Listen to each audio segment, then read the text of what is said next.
Hello students, in the previous class we were discussing about the concept of electrical field. Electrical field. What is meant by electric field?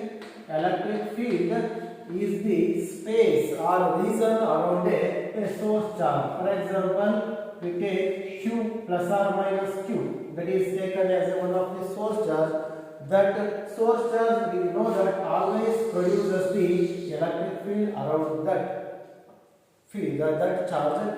In that field, if we bring any one of the test charge or any charge, that must be experiences a force. For example, if you bring Q naught is a test charge. If you bring that charge into this region or space produced by the source charge, then the force of attraction and repulsion is exist. That means electric field is a space around a source charge in which other charge can experience force of attraction or repulsion. Generally, the force is an attractive force, maybe a repulsive force. The field strength or the intensity of the electric field is defined as the electric force experienced by the unit positive charge. That means if you bring any one of the test charge into the electric field region, we know that there must be a force of repulsion or attraction is exist.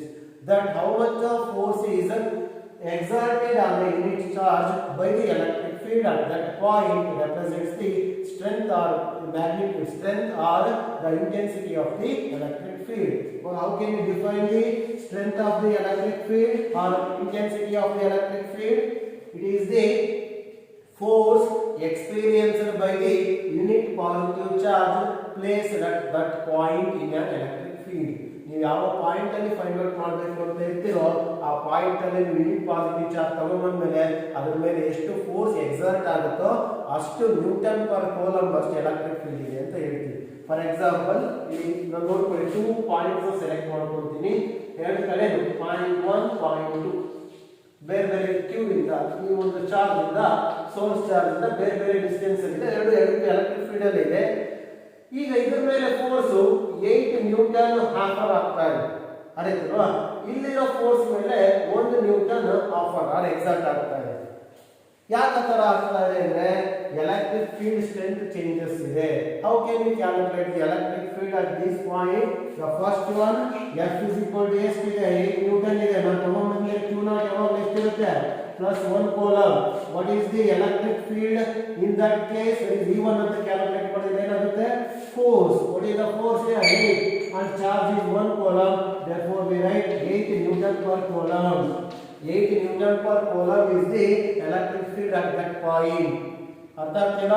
Electric field ನಮಗೆ electric force ಎಷ್ಟು exert ಆಗುತ್ತೆ ಅನ್ನೋದ್ರ ಮೇಲೆ ಹೇಳ್ಬೋದು ನಾವು. ನೋಡಿ 8 Newton exert ಆಗಿದೆ.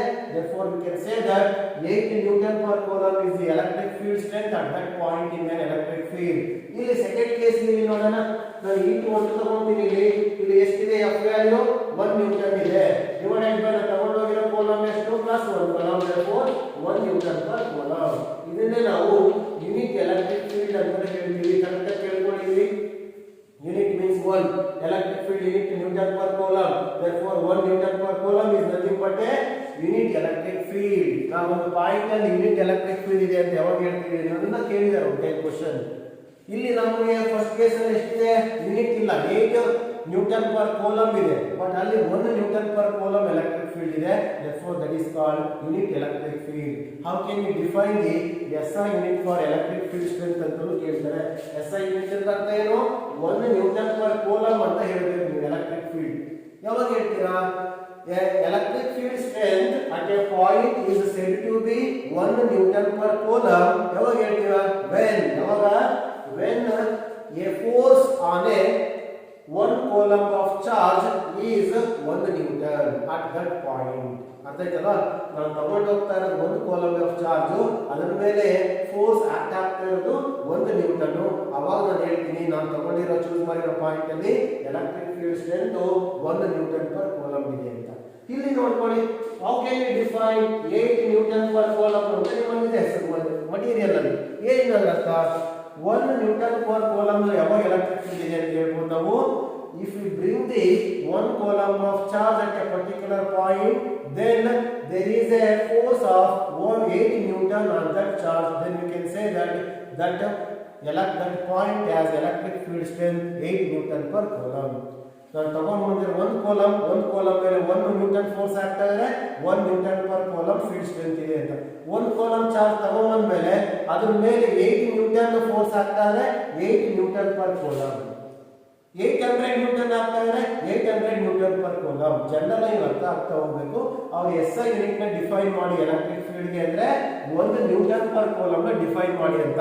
ನೀವು ಹೆಂಗೆ SI ಯೂನಿಟ್ ಆಫ್ ಚಾರ್ಜ್ ಅಂದ್ರೆ ಏನಂತ ಡಿಫೈನ್ ಮಾಡ್ತೀರಾ, 1 coulomb ಆಫ್ ಚಾರ್ಜ್ ಅಂದ್ರೆ ಏನು ಅಂತ ಡಿಫೈನ್ ಮಾಡಿದ್ರೆ ನೋಡಿ ಗೊತ್ತಾಗ. SI ಯೂನಿಟ್ ಆಫ್ ಚಾರ್ಜ್ ಅಂದ್ರೆ ಏನು, 1 ಯೂನಿಟ್ coulomb ಅಂದ್ರೆ ಏನು ಅಂತ ಕ್ವಶನ್. ಅದೇ ತರ SI unit of electric field strength ನ ಕೇಳಿದ್ರೆ 1 ನ್ಯೂಟನ್ ಪರ್ coulomb ಅಂದ್ರೆ ಏನು ಅಂತ ಡಿಫೈನ್ ಮಾಡಬೇಕು. ಆ ಫೀಲ್ಡ್ ಸ್ಟ್ರೆಂತ್ ನ ವ್ಯಾಲ್ಯೂ ನ ಡಿಫೈನ್ ಮಾಡ್ತಾ ಹೋಗ್ತೀರಾ. ಕ್ಲಿಯರ್ ಆಗಿದೆ ಇಷ್ಟು ನಿಮಗೆ ಯೂನಿಟ್ ಗೊತ್ತಾಯ್ತು. and you know that electric field is a vector quantity. And in the last class, we also derived an expression for electric field produced by the isolated unit positive charge. That expression is given by E is equal to 1 by 4 pi epsilon naught Q1 divided by Q divided by R square. If it is right in vector form, then we are multiplying with the unit vector. Unit vector is in the direction of electric field or main vector ಅಂತ ಗೊತ್ತಿದೆ. ಇದು charge ನಾನು vacuum ಅಲ್ಲಿ place ಮಾಡಿದೆ, ಅದೇ charge ನ ಒಂದು ಮೀಡಿಯಾದಲ್ಲಿ ಪ್ಲೇಸ್ ಮಾಡ್ತೀನಿ. ಆಗೇನಾಗುತ್ತೆ ಇಲ್ಲಿ ಎಪ್ಸಿಲಾನ್ r ಬರುತ್ತೆ, ಮೀಡಿಯಾ ತಗೊಂಡಿದ್ದೀನಿ. By observing this equation, you can say that electric field is directly proportional to the magnitude of the source charge and electric field is independent of the test charge. ನಾನು ಯಾವಾಗಲೂ test charge ಅಂದ್ರೆ 1 coulomb ತಗೊಂಡ್ಬರ್ತೀನಿ, ಅದನ್ನ ಹೇಳಕ್ಕೆ ಹೋಗಲ್ಲ. Q0 ಎಲ್ಲೋ ಇಲ್ಲವೇ ಇಲ್ಲ, Q0 ಅಂದ್ರೆ test charge ಇಲ್ಲ ಇಲ್ಲಿ. Therefore, electric field depends on source charge. ಯಾವ ಚಾರ್ಜ್ ಈ ಸೋರ್ಸ್ ಇಂಟ್ರೊಡ್ಯೂಸ್ ಮಾಡುತ್ತೆ ಎಲೆಕ್ಟ್ರಿಕ್ ಫೀಲ್ಡ್ ಅದು ಎಷ್ಟಿದೆ ಅದ್ರ ಮೇಲೆ ಡಿಪೆಂಡ್. ಅದನ್ನ ಬಹಳ ತಗೊಂಡ್ಯಾ ಬಹಳ ಎಲೆಕ್ಟ್ರಿಕ್ ಫೀಲ್ಡ್ ಪ್ರೊಡ್ಯೂಸ್ ಮಾಡುತ್ತೆ. 10 coulomb ತಗೊಂಡು 100 ತಗೋ, ಇನ್ನೂ ಜಾಸ್ತಿ ಫೀಲ್ಡ್ ಪ್ರೊಡ್ಯೂಸ್ ಮಾಡುತ್ತೆ ಅಂತ ಅರ್ಥ. Therefore, another point, electric field is inversely proportional to the square of the selected point from the source charge. ನಾನು ಈ ಸೋರ್ಸ್ ಚಾರ್ಜ್ ಇಂದ Q ಇಂದ 1 ಮೀಟರ್ ಇಟ್ಕೊಂಡೆ, ಅದರ ಮೇಲೆ ಎಲೆಕ್ಟ್ರಿಕ್ ಫೀಲ್ಡ್ ಎಷ್ಟು ಅಂತ ಕ್ಯಾಲ್ಕುಲೇಟ್ ಮಾಡಬಹುದು. 1 ಮೀಟರ್ ಬಿಟ್ಟು 10 ಮೀಟರ್ ಇಟ್ಕೊಂತೀನಿ, ಎಲೆಕ್ಟ್ರಿಕ್ ಫೀಲ್ಡ್ ಏನಾಗುತ್ತೆ, ಪಾಯಿಂಟ್ ಅಲ್ಲಿ ಕಡಿಮೆ ಆಗುತ್ತೆ, ಯಾಕೆ ರೆಸಿಪ್ರೋಕಲ್ ಇದೆ. Next, another point is electric field is also depends on the media in which the charge is placed. If the charge is placed in the medium of higher dielectric constant value, then electric field strength decreases. ನಾನು media select ಮಾಡಿದ್ದೀನಿ, ಆದರೆ dielectric epsilon r value relative permittivity or dielectric constant value ಜಾಸ್ತಿ ಇದ್ರೆ strength of the field ಕಡಿಮೆ ಆಗುತ್ತೆ. ಅದಕ್ಕೆ air ಅಲ್ಲಿ ಇಟ್ಕೊಂಡ್ಬಿಟ್ಟು ನಮಗೆ ಜಾಸ್ತಿ ಫೀಲ್ಡ್ ಜಾಸ್ತಿ ಎಲೆಕ್ಟ್ರಿಕ್ ಫೋರ್ಸ್ ಎಕ್ಸ್ಪೀರಿಯನ್ಸ್ ಆಗುತ್ತೆ ಅಂತ ಹೇಳಿದ್ದೀನಿ ನಾನು. ಕ್ಲಿಯರ್ ಆಗ್ತಿದೆಯಾ? ಅದೇ ನಾನು r ಇನ್ಫಿನಿಟಿ ಅಲ್ಲಿ ಇಟ್ಕೊಂಡ್ಬಿಡ್ತೀನಿ, ಬಹಳ ದೂರ ಔಟ್ ಆಫ್ ದಿ ಫೀಲ್ಡ್ ಇಟ್ಕೊಂತೀನಿ, ಅಲ್ಲಿ ಫೀಲ್ಡ್ ಚೆಕ್ ಮಾಡಿದ್ರೆ ಫೀಲ್ಡ್ ಇಸ್ ವ್ಯಾಲ್ಯೂ 0 ಬರುತ್ತೆ electric field value. r infinity anything by infinity E is equal to 0 ಆಗುತ್ತೆ ಅಂತ ಲಾಸ್ಟ್ ಕ್ಲಾಸ್ ಅಲ್ಲಿ ಹೇಳಿದ್ದೀನಿ. ಮತ್ತೆ ಗ್ರಾಫ್ ಅಲ್ಲಿ ಒಂದು ರಿಲೇಶನ್ ಬರ್ಕೊಂಡ್ರಿ, how the electric field varies with distance ಅಂತ ಇದೆ ನಿಂತಿದೆ. ಇಷ್ಟು ರಿಕಾಲ್ ಮಾಡ್ಕೊಳ್ಳಿ ಅಂತ ಆಯ್ತಲ್ವಾ. ವೆಕ್ಟರ್ ಫಾರ್ಮ್ ಬರೆಯೋದು, ಟರ್ಮ್ಸ್ ಎಕ್ಸ್ಪ್ಲೈನ್ ಮಾಡೋದು, epsilon epsilon r q r gap ಇವೆಲ್ಲ ಒಂದು ನೋಡ್ಕೊಳ್ಳಿ ಅಷ್ಟೇ. Next we will define the 1 unit or 1 or unit Newton per coulomb or unit electric field. Right on the question, direct question ಬರ್ಕೊಂಡ್ಬಿಟ್ಟಿದ್ನ. Define the SI unit of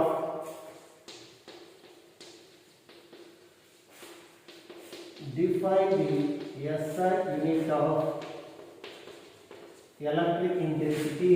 Means electric field intensity ಅಂದ್ರೆ ಬರ್ಕೊಳ್ಳಿ, ನಿಮ್ಗೆ ಅರ್ಥ ಆಗಲ್ಲ. electric field intensity bracket ಅಲ್ಲಿ ಬರ್ಕೊಳ್ಳಿ, or electric field ಇಂಟೆನ್ಸಿಟಿಗೆ ನಾವು ಏನಂತ ಕರಿಬಹುದು, ಅದನ್ನ ಯೂನಿಟ್ ಅನ್ನೋದನ್ನ 1 ನ್ಯೂಟನ್ ಪರ್ ಕೂಲಂಬ್ ಅಂತ ಕರೀತೀವಿ. ಹೆಂಗೆ ಯೂನಿಟ್ ಚಾರ್ಜ್ ಅಂತ ಕರಿತೀವಿ. ಯೂನಿಟ್ ಚಾರ್ಜ್ ಅಂದ್ರೆ ಏನು, 1 ಕೂಲಂಬ್ ಆಫ್ ಚಾರ್ಜ್. ಅಥವಾ ಯೂನಿಟ್ ಎಲೆಕ್ಟ್ರಿಕ್ ಫೀಲ್ಡ್ ಅಂದ್ರೆ 1 ನ್ಯೂಟನ್ ಪರ್ ಕೂಲಂಬ್ ಅಂತ ಅರ್ಥ.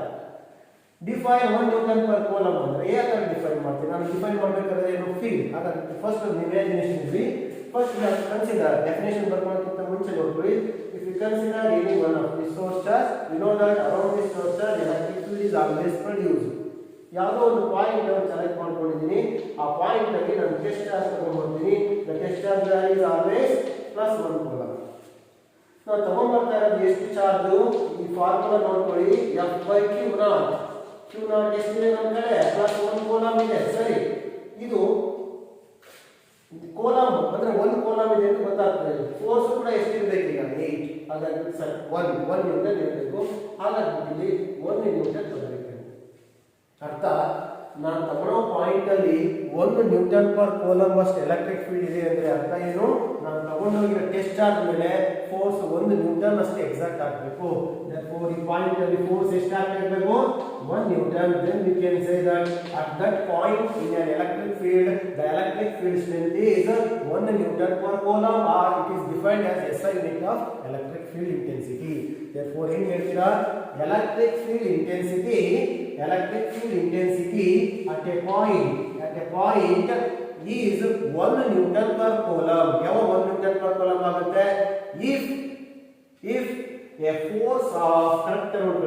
force of 1 newton experiences on unit positive charge or test charge ನಾವು ತಗೊಂಡೋಗೋ ಟೆಸ್ಟ್ ಚಾರ್ಜ್ ಮೇಲೆ 1 ನ್ಯೂಟನ್ ಫೋರ್ಸ್ ಎಕ್ಸಾಕ್ಟ್ ಆದ್ರೆ ಆ ಪ್ಲೇಸ್ ಅಲ್ಲಿ ನಮಗೆ ಆ ಪಾಯಿಂಟ್ ಅಲ್ಲಿ 1 ನ್ಯೂಟನ್ ಪರ್ ಕೂಲಂಬ್ ಅಷ್ಟು ಫೀಲ್ಡ್ ಇದೆ ಅಂತ ಗೊತ್ತಾಗುತ್ತೆ ಇದನ್ನ ಎಕ್ಸ್ಟ್ರಾ ನಾವು ಕ್ವೆಶ್ಚನ್ ಕೊಟ್ಟಿರ್ತೀವಿ ನೀವು ಅಲ್ಲಿ ಓದ್ಕೊಳ್ಳಿ 8 ನ್ಯೂಟನ್ ಪರ್ ಕೂಲಂಬ್ ಅಷ್ಟು ಹಾಕ್ತಾದ್ರೆ what is the field strength at that point 8 newton per coulomb 800 newton force ಹಾಕ್ತಾರೆ 800 newton per coulomb generally define 10 newton per coulomb at that point electric field strength at that point it is a electric field strength at a point is said to be 10 newton per coulomb if ಏನಂತ 10 newton force is acted on a test charge on a 1 coulomb of charge placed at that point ಅಷ್ಟೇ 10 newton force ಆಗ್ತಾದ್ರೆ 1 coulomb of charge ಮೇಲೆ ಅದು 10 Newton per coulomb ಇರೋ ಒಂದು point electric field ಅಲ್ಲಿ ಅಂತ ನಮ್ಗೆ ಅಷ್ಟೆಲ್ಲ ಬೇಡ ಬೇಕಾಗಿರೋದು ಯೂನಿಟ್ ಗೆ ಡಿಫೈನ್ ಮಾಡಿ ಅಂತ ರೈಟ್ ಡೌನ್ ಇಮ್ಯಾಜಿನೇಷನ್ ಇರುತ್ತೆ ಡೆಫಿನೇಷನ್ ಅಲ್ಲಿ ತಗೊಂಡೋಗಿರೋ ಚಾರ್ಜ್ ಯಾವಾಗಲೂ 1 ಕೂಲಂಬ್ ಇರುತ್ತೆ ಫೋರ್ಸ್ 1 ನ್ಯೂಟನ್ ಆಗ್ತಾದ್ರೆ ಆ field strength 1 Newton per coulomb ಇದೆ ಆ ಪಾಯಿಂಟ್ ಅಲ್ಲಿ ಇರೋದು ಕ್ಲಿಯರ್ ಆಗುತ್ತೆ ಸುಮ್ಮನೆ ನೀವು ಏನೋ ಓದ್ಕೊಂಡಿದ ತಕ್ಷಣ ಅರ್ಥ ಆಗಲ್ಲ ಒಂದು ಇಮ್ಯಾಜಿನೇಷನ್ ಅಲ್ಲಿ ಅರ್ಥ ಮಾಡ್ಕೋಬೇಕು ಎಲೆಕ್ಟ್ರಿಕ್ ಫೀಲ್ಡ್ ಅಂದ್ರೆ ಏನು ಅಲ್ಲೊಂದು ಪಾಯಿಂಟ್ ಚಾರ್ಜ್ ತಗೊಂಡೋದ್ರೆ ಟೆಸ್ಟ್ ಚಾರ್ಜ್ ತಗೊಂಡೋದ್ರೆ ಅದ್ರ ಮೇಲೆ ಎಷ್ಟು ಫೋರ್ಸ್ ಹಾಕ್ತಾರೆ ನಾವು ಎಷ್ಟು ಸ್ಟ್ರೆಂತ್ ಇದೆ ಅಂತ ಹೇಳ್ಬೋದು ಅಂತ ಗೊತ್ತಾಗುತ್ತೆ ರೈಟ್ ಎಲೆಕ್ಟ್ರಿಕ್ ಫೀಲ್ಡ್ ಇಂಟೆನ್ಸಿಟಿ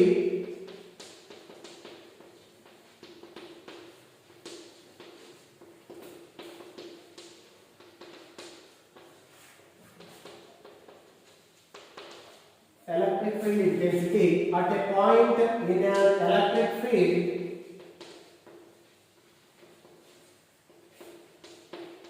ಎಷ್ಟು ಅಂತ ಹೇಳ್ಬೇಕು ನಾನೀಗ is said to be 1 Newton per coulomb ಯಾವಾಗ ನಾನು 1 ನ್ಯೂಟನ್ per coulomb ಅಂತ ಹೇಳ್ತೀನಿ ಅನ್ನೋದು ಹೇಳ್ತಾ ಇದ್ದೀನಿ if a charge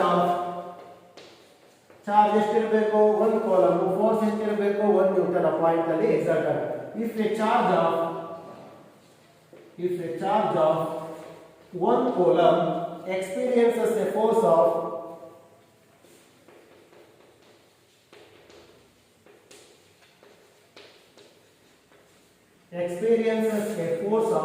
ಎಷ್ಟು ಫೋರ್ಸ್ ಎಕ್ಸ್ಪೀರಿಯನ್ಸ್ ಮಾಡಬೇಕು 1 ಕೂಲಂಬ್ 1 ನ್ಯೂಟನ್ ಅಷ್ಟೇ force of 1 Newton at that point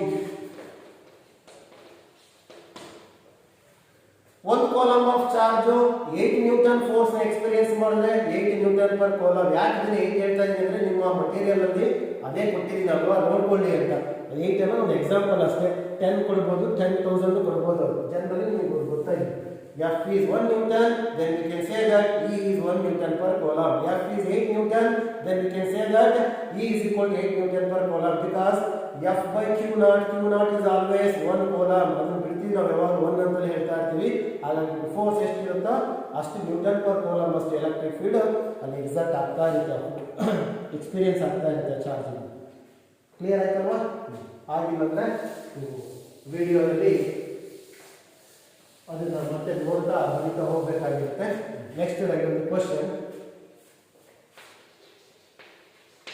what is uniform electric field question mark give examples what is uniform electric field ನಿಮಗೆ ನೆಕ್ಸ್ಟ್ ಡಿಸ್ಕಷನ್ ಅಲ್ಲಿ uniform and non uniform electric field ಅಂತ ಹೇಳ್ತೀವಿ torque ಅಂತ ಬರುತ್ತೆ concept torque ಅಂದ್ರೆ ಏನು uniform ಮತ್ತು ನಾನ್ uniform ಫೀಲ್ಡ್ನ representation ಬರೀತೀವಿ, ಜೊತೆಗೆ ಅದರ ಡೆಫಿನೇಷನ್ಸ್ ಗೊತ್ತಾಗುತ್ತೆ ನಿಮಗೆ. ಯೂನಿಫಾರ್ಮ್ ಫೀಲ್ಡ್ ಮತ್ತು ನಾನ್ ಯೂನಿಫಾರ್ಮ್ ಫೀಲ್ಡ್ನ ಸೇಮ್ ಟೈಮಲ್ಲಿ ನಾನು ಡಿಫೈನ್ ಮಾಡಿ ಎಕ್ಸಾಂಪಲ್ಸ್ ಕೊಡ್ತೀನಿ. ನೆಕ್ಸ್ಟ್ ಡಿಫೈನ್ ಮಾಡ್ಕೊಂಡು ಹೋಗ್ತೀನಿ. You know that around a source charge always a field is produced, electric field is produced. See here, if we bring a unit positive charge or a test charge into that region, what happens? A force is exerted or force is experienced by the unit positive charge. ಇಂಥ charge ನೀವು ತಗೊಂಡ್ರೆ field ಒಳಗೆ force experience ಆಗುತ್ತೆ ಅಂತ ಗೊತ್ತಿದೆ charge ಮೇಲೆ. Clear? ನಿಮ್ಗೆ ಅರ್ಥ ಆಗಿದೆ. ನಾನು ಇದನ್ನ ಯೂನಿಫಾರ್ಮ್ ಫೀಲ್ಡ್ ಅಂತ ತಗೊಂಡು ಇಲ್ಲಿ ತಗೊಂಡ್ಬರ್ತೀನಿ. ಇದರ ಮೇಲೆ ಸುಮ್ಮನೆ ಹೇಳ್ತಾ ಇದ್ದೀನಿ 10 ನ್ಯೂಟನ್ ಫೋರ್ಸ್ ಎಕ್ಸರ್ಟ್ ಆಗುತ್ತೆ. ಇಲ್ಲಿ ತಗೊಂಡ್ಬರ್ತೀನಿ 10 ನ್ಯೂಟನ್ ಫೋರ್ಸ್ ಎಕ್ಟ್ ಆಗುತ್ತೆ. P1 ಪಾಯಿಂಟ್, P2 ಪಾಯಿಂಟ್, ಇನ್ನೊಂದು P3 ಪಾಯಿಂಟ್, ಇನ್ನೊಂದು P4 Pn ವರೆಗೂ ಬರ್ಬಿಡ್ತೀನಿ. P1 ಎಲ್ಲಿ ನೋಡಿದ್ರು ಕೂಡ ನಮಗೆ 10 ನ್ಯೂಟನ್ ಎಕ್ಸರ್ಟ್ ಆಗ್ತಾ ಇದೆ. ಯಾವ್ದ್ರ ಮೇಲೆ? ನಾವು ತಗೊಂಡಿರೋ ಚಾರ್ಜ್ ಮೇಲೆ. ಯಾಕಂದ್ರೆ ಆಗ್ತಾ ಇದೆ? Because the electric field is uniform. That uniform field is represent imagination ಅಷ್ಟೇ ಇಲ್ಲಿ ಬರೀತಾ ಇದೆ. The uniform field is always represented like this. It has A parallel and equidistant line, and the direction of the electric field is always in the same direction that represents. ಎಷ್ಟು lines ಇದಾವೆ ತೊಂದರೆ ಇಲ್ಲ, 3 4 ಒಂದೇ direction ಅಲ್ಲಿ parallel ಆಗಿ ನೀವು lines draw ಮಾಡಿದ್ರೆ that is the representation of the uniform electric field. Uniform electric field ನಾವು ಈ ತರ ರೆಪ್ರೆಸೆಂಟ್ ಮಾಡ್ತೀವಿ. ಈ ತರ ಫೀಲ್ಡ್ ಅಲ್ಲಿ ನೀವು ಇಲ್ಲಿ ತಗೊಂಡ್ಬರ್ರಿ Q0 ನ, ಇಲ್ಲಿ ತಗೊಂಡ್ಬರ್ರಿ ಅದ್ರ ಮೇಲೆ ಎಕ್ಸಾಕ್ಟ್ ಆಗೋ ಫೋರ್ಸ್ ಒಂದೇ ಸೇಮ್ ಇರುತ್ತೆ. Then we can say that field is a uniform field. This type of field is observed or experienced in the two metallic plates having the opposite charge and they are separated by some distance. For example, in the capacitor ಅಲ್ಲಿ ಎರಡು plate ಇರುತ್ತೆ, ಒಂದು positive charge plate, ಇನ್ನೊಂದು negative charge plate, ಎರಡಕ್ಕೂ separation ಇರುತ್ತೆ. ಆ ಎರಡು separation ಇರೋ ಪ್ಲೇಟ್ಸ್ ಮಧ್ಯೆ ನೀವು ಎಲ್ಲೇ ನೋಡಿ ಆ ರೀಸನ್ ಅಲ್ಲಿ ನಾವು ಈ ತರ ನೋಡಿ, ಇನ್ನೊಂದು ಪ್ಲೇಟ್ ಮಧ್ಯೆ ನಾವು ಈ ತರ ಲೈನ್ಸ್ ಡ್ರಾ ಮಾಡಿದ್ವಿ. ಅರ್ಥ ಏನು? there is a uniform electric field between those plates. ಕೇಳಬಹುದು. Give one example in which the uniform field is exist or arise at the best example. Oppositely charged metal plates separated by a some distance. In between those plates there must be a uniform electric field. Similarly, a charged sphere, ಒಂದು sphere ತಗೊಂಡು uniform charge charges ನೀವು charge ಮಾಡಿದ್ರೆ spherical sphere ಅಲ್ಲಿ charge distribution ಹೆಂಗಿರುತ್ತೆ? Uniform ಇರುತ್ತೆ. Electric field ಕೂಡ outward direction ಅಲ್ಲಿ ನೋಡ್ತೀರಾ ಈ ತರ ಇರುತ್ತೆ. ಅಂದ್ರೆ the best example for the uniform electric field is the field due to the electric field due to a charged spherical sphere and also the charged spherical conductor and also the charged oppositely charged metal plate separated by some distance. There must be a uniform electric field between those plates. ಆ ಥರ examples mention ಮಾಡಿ ನೀವು material ನೋಡ್ಕೊಂಡು clear ಆಯ್ತಲ್ವಾ? ನನಗೆ electric field uniform ಅಂದ್ರೆ ಏನು ಅಂತ ಹೇಳ್ತೀರಾ? If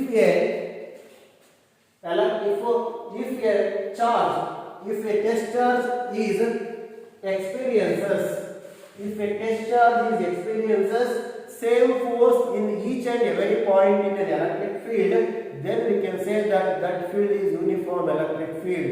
ಒಂದು ಟೆಸ್ಟ್ ಚಾರ್ಜ್ ನಾನು ಎಲ್ಲಿ ಇಟ್ಟರು ಕೂಡ ಅದು ಸೇಮ್ ಫೋರ್ಸ್ ನ ಎಕ್ಸ್ಪೀರಿಯನ್ಸ್ ಮಾಡಿದ್ರೆ ಆ ಫೀಲ್ಡ್ ಯೂನಿಫಾರ್ಮ್ ಇರೋದ್ರಿಂದ ಇಲ್ಲಿ ಇರ್ತೀನಿ ಒಂದೇ 8 ನ್ಯೂಟನ್ ಪರ್ ಕೂಲಂಬ್ ಇದೆ, ಇಲ್ಲಿ ಇರ್ತೀನಿ 8 ನ್ಯೂಟನ್ ಪರ್ ಕೂಲಂಬ್ ಇದೆ, ಇಲ್ಲಿ ಇರ್ತೀನಿ 8 ನ್ಯೂಟನ್ ಪರ್ ಕೂಲಂಬ್. ಯಾಕೆ? ಫೋರ್ಸ್ 8 ನ್ಯೂಟನ್ ಎಕ್ಸ್ಪೀರಿಯನ್ಸ್ ಆಗ್ತಾ ಇದೆ, ಅದಕ್ಕೆ ಆ ಥರ ಅದು ಯೂನಿಫಾರ್ಮ್ ಇದೆ ಅನ್ನೋದನ್ನ ನಾವು ಹೇಳ್ಬೋದು. ಕ್ಲಿಯರ್ ಆಗ್ತಿಲ್ಲ? What is meant by uniform electric field ಅಂತ ಏನ್ ಮಾಡ್ತೀರಾ? If A test charge experiences A same force in all the points in an electric field, then we can say that field is a uniform electric field that is represented by the parallel equidistance line. Parallel ಅಂದ್ರೆ equidistance ಇರೋದೇ ಆಗಿದೆ. Clear ಆಗ್ತಿಲ್ಲ? Next ನಾನ್ uniform electric field ಬಗ್ಗೆ ಇಲ್ಲಿ ಹೇಳ್ಬಿಡ್ತೀನಿ. ನಾನ್ uniform electric field ಅಂದ್ರೆ representation first ಬರೆಯೋಣ, ನೀವು ನೋಡಿದ್ರೆ ಅರ್ಥ ಆಗುತ್ತೆ. ಹೋಗ್ತಾ ಏನಾಗಿದೆ ಅಲ್ಲಿ ಪ್ಯಾರಲಲ್ ಲೈನ್ಸ್ ಇಲ್ಲ, ನಿಮಗೆ ಗೊತ್ತಾಗಿದೆ, ಸ್ಪ್ರೆಡ್ ಔಟ್ ಆಗಿದೆ. ಡೈವರ್ಜ್ ಅಂತ ಕರೀತೀವಿ. ಆ ಕೇಸಸ್ ಗೊತ್ತಿದೆ, ನಿಮಗೆ ಐಡಿಯಾ ಇದೆ. ಇಲ್ಲಿ ಕನ್ವರ್ಜ್ ಆಗಿದೆ. ಎಲೆಕ್ಟ್ರಿಕ್ ಫೀಲ್ಡ್ ಸ್ಟ್ರೆಂತ್ ಏನಾಗುತ್ತೆ ಅಂದ್ರೆ ಗೊತ್ತಿರುತ್ತೆ, ಪ್ರಾಪರ್ಟೀಸ್ ಹೇಳ್ತೀವಿ. ಹೋಗ್ತಾ ಹೋಗ್ತಾ ದೂರ ಹೋದಂಗೆಲ್ಲ ಅದು ಸ್ಟ್ರೆಂತ್ ಕಡಿಮೆ ಆಗುತ್ತೆ. ಈ ತರ ಡೈವರ್ಜಿಂಗ್ ಕೇಸಲ್ಲಿ. ಇಲ್ಲಿ ಕನ್ವರ್ಜ್ ಆದ್ರೆ ಸ್ಟ್ರೆಂತ್ ಜಾಸ್ತಿ ಆಗುತ್ತೆ. ಅಂದ್ರೆ ಇಲ್ಲಿ ಸ್ಟ್ರೆಂತ್ ಜಾಸ್ತಿ ಇದೆ, ಇಲ್ಲಿ ಸ್ಟ್ರೆಂತ್ ಕಡಿಮೆ ಇದೆ. ಕಡಿಮೆ ಸ್ಟ್ರೆಂತ್ ಇದೆ, ಎಲೆಕ್ಟ್ರಿಕ್ ಫೀಲ್ಡ್ ಸ್ಟ್ರೆಂತ್ ಕಡಿಮೆ ಇದೆ. ಎಲೆಕ್ಟ್ರಿಕ್ ಫೀಲ್ಡ್ ಸ್ಟ್ರೆಂತ್ ಜಾಸ್ತಿ ಇದೆ, ಎಲೆಕ್ಟ್ರಿಕ್ ಫೀಲ್ಡ್ ಸ್ಟ್ರೆಂತ್ ಕಡಿಮೆ ಇದೆ. ಯಾವಾಗ ಲೈನ್ಸ್ ದೂರ ದೂರ ಹೋಗುತ್ತಾ ಅದು ಸ್ಟ್ರೆಂತ್ ಕಡಿಮೆ ಆಗುತ್ತೆ. ಕ್ರೌಡ್ ಆಗಿದ್ರೆ ಜಾಸ್ತಿ ಇರುತ್ತೆ. ಪ್ರಾಪರ್ಟೀಸ್ ಆಫ್ ಎಲೆಕ್ಟ್ರಿಕ್ ಫೀಲ್ಡ್ ಅಂತ ಹೇಳ್ತೀನಿ ನಾನು. ಇಷ್ಟು ಗೊತ್ತಿದೆ, ಈ ತರ ರೆಪ್ರೆಸೆಂಟ್ ಮಾಡ್ತೀವಿ ನಾವು. ಇಲ್ಲಿ ಏನಾಗುತ್ತೆ ಅಂದ್ರೆ if A test charge experiences a different force in different points. ಇಲ್ಲಿ ತಗೊಂಡ್ಬರ್ತೀನಿ ಎಕ್ಸಾಂಪಲ್, ಕಡಿಮೆ ಫೋರ್ಸ್ 1 ನ್ಯೂಟನ್ ಫೋರ್ಸ್ ಎಕ್ಸ್ಪೀರಿಯನ್ಸ್ ಮಾಡ್ತೀವಿ.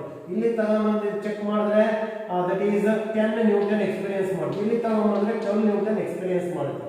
ಆಗ ನಾನು ಯೂನಿಫಾರ್ಮ್ ಅಂತ ಹೇಳಕ್ ಸಾಧ್ಯನಾ? ಇಲ್ಲ. What is meant by non uniform field? If a test charge experiences a different forces at different points in an electric field, then we can say that electric field is ಏನಂತ non uniform. Best example ನಾವು ಯಾವ ತಗೋಬಹುದು ಅಂದ್ರೆ, ನೀವು ಒಂದು charge ತಗೊಂಡಿದ್ದು positive or negative charge, ಅದರಿಂದ ಬೇರೆ ಬೇರೆ ಬೇರೆ ಬೇರೆ ಪಾಯಿಂಟ್ ಚೆಕ್ ಮಾಡ್ತಾ ಹೋಗಿ ಬೇರೆ ಬೇರೆ ಇರುತ್ತೆ. ಯಾಕೆ ಡಿಸ್ಟೆನ್ಸ್ ಜಾಸ್ತಿ ಆದಂಗೆ ಈ ರಿಲೇಷನ್ ನಮಗೆ ಗೊತ್ತಲ್ವಾ? ಆರ್ ಸ್ಕ್ವೇರ್ ಡಿಸ್ಟೆನ್ಸ್ ಜಾಸ್ತಿ ಹೋದಂಗೆ ಏನಾಗುತ್ತೆ? ಕಡಿಮೆ ಕಡಿಮೆ ಕಡಿಮೆ ಆಗ್ತಾ ಹೋಗುತ್ತೆ.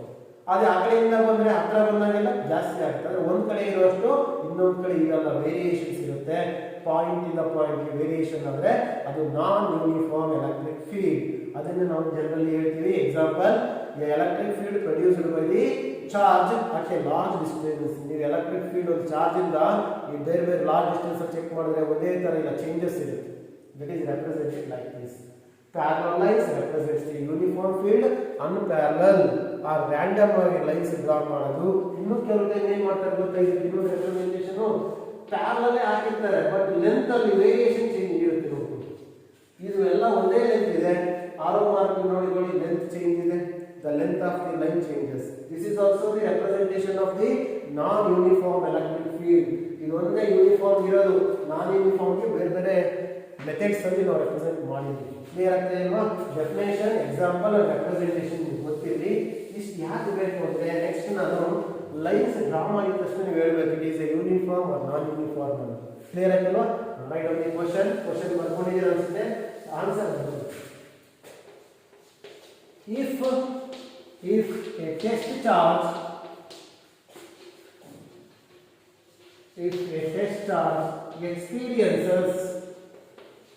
a test charge experiences same force at all points in an electric field,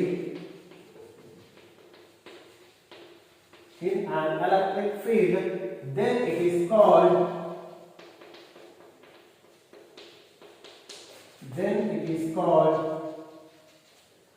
uniform electric field. Uniform electric field ಅಲ್ಲಿ ಎಲ್ಲಾ ಪಾಯಿಂಟ್ ಅನ್ನು ಕೂಡ ಒಂದೇ ಫೋರ್ಸ್ ಎಕ್ಸ್ಪೀರಿಯನ್ಸ್ ಆಗುತ್ತೆ ಟೆಸ್ಟ್ ಚಾರ್ಜ್ ಇಂದ. ಕ್ಲಿಯರ್ ಆಯ್ತಲ್ವಾ? Example, electric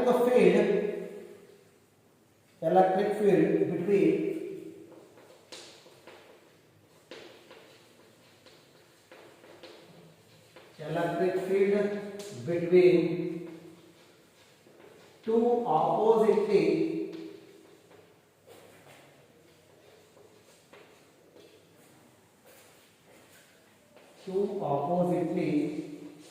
charged metal plates or conductors.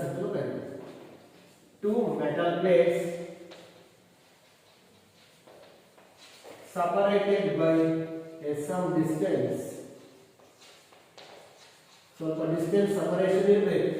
ಸ್ವಲ್ಪ distance separation ಇಟ್ಕೊಂಡಾಗ ಆಪೋಸಿಟ್ ಚಾರ್ಜ್ ಮಾಡಿದ್ರೆ ಪ್ಲೇಟ್ಸ್ ಮಧ್ಯೆ ನಮಗೆ ಎಲೆಕ್ಟ್ರಿಕ್ ಫೀಲ್ಡ್ ಯೂನಿಫಾರ್ಮ್ ಆಗಿರೋದು ಎಕ್ಸಿಸ್ಟ್ ಆಗುತ್ತೆ. ಆಯ್ತಲ್ವಾ? ಅನದರ್ ಎಕ್ಸಾಂಪಲ್, ಸೆಕೆಂಡ್ ಎಕ್ಸಾಂಪಲ್ ಇದು ಬರೀತೀನಿ. ಎಕ್ಸಾಂಪಲ್ ಇನ್ನೊಂದು ಬರ್ಕೊಂಡ್ಬಿಡಿ. ನೀವು ಕೇಳ್ಬೋದು, ಒಂದು ಸ್ಪೆರಿಕಲ್ ಒಂದು ಚಾರ್ಜ್ ಸ್ಪಿಯರ್ ತಗೊಂಡ್ರೆ ಮೆಟಲ್ ಕಂಡಕ್ಟರ್, ಅದರಲ್ಲಿ ಚಾರ್ಜಸ್ ಯೂನಿಫಾರ್ಮ್ ಡಿಸ್ಟ್ರಿಬ್ಯೂಷನ್ ಇರೋದ್ರಿಂದ ಅದರಿಂದ ಪ್ರೊಡ್ಯೂಸ್ ಆಗೋ ಫೀಲ್ಡ್ ಕೂಡ ಯೂನಿಫಾರ್ಮ್ ಆಗಿರುತ್ತೆ. ಆಯ್ತಲ್ವಾ? ಬರ್ಕೊಳ್ಳಿ. electric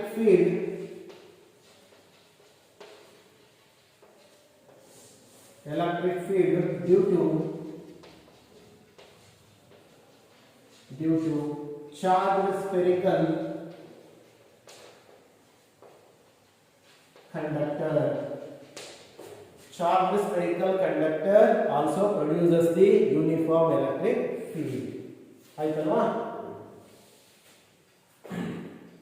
ಡೆಫಿನೇಷನ್ ಕಂಪ್ಲೀಟ್ ಆಗಿದೆ, ಎಕ್ಸಾಂಪಲ್ ಆಗಿದೆ, ರೆಪ್ರೆಸೆಂಟೇಷನ್ ಬರೀತೀನಿ. ನೀವು ಯೂನಿಫಾರ್ಮ್ ಲೈನ್ಸ್ ಬರ್ಕೊಳ್ಳಿ, ಅಂದರೆ ಪ್ಯಾರಲಲ್ ಇರಬೇಕು.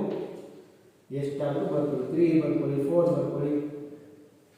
ಇದು representation of the uniform electric field. Clear?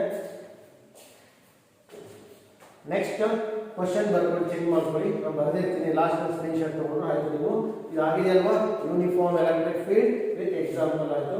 Next question, what is non uniform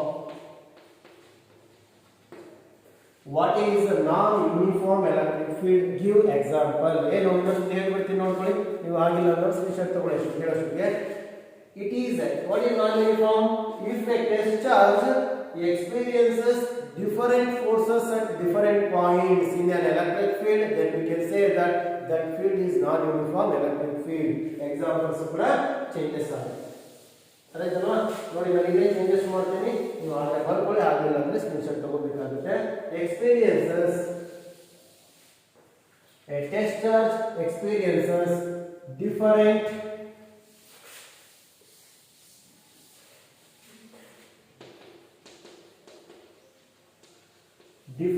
force at different points in an electric field, then it is called non-uniform electric field.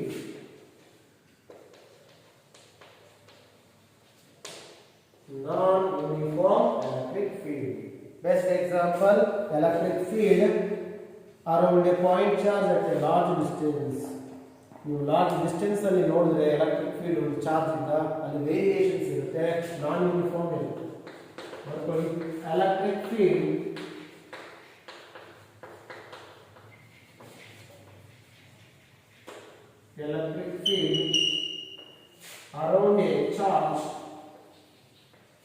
around a charge at large distances.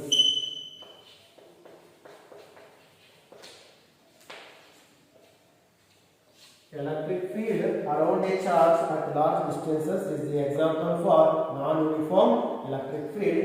Next, let me the representations. Representation in material.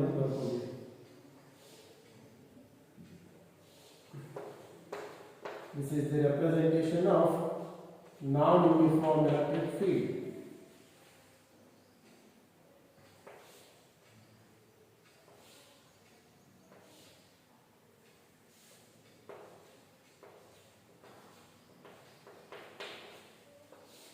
Length of the line changes ಮಾಡಿ ನೋಡ್ಕೊಳ್ಳಿ.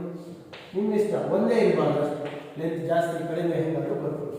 These are the representations of non uniform electric field. ನೋಡಿ, ಒಂದು type ಯಾವ್ದು represent ಮಾಡಿದೀನಿ, 3 types representation ಇದೆ.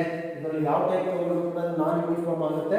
ನಿಮಗೆ ಗೊತ್ತಿರಬೇಕು, ನಾವೆಲ್ಲ ರೆಪ್ರೆಸೆಂಟೇಷನ್ಸ್ ಅಲ್ಲಿ ಯಾವ ತರ ಡಯಾಗ್ರಾಮ್ಸ್ ರೆಪ್ರೆಸೆಂಟೇಷನ್ಸ್ ಮಾಡ್ತೀವಿ ಅದ್ರ ಮೇಲೆ ನೀವು ಫೀಲ್ಡ್ ಯಾವುದು ಅಂತ ಹೇಳಬೇಕು. ಆಗಿದೆಯಲ್ವಾ?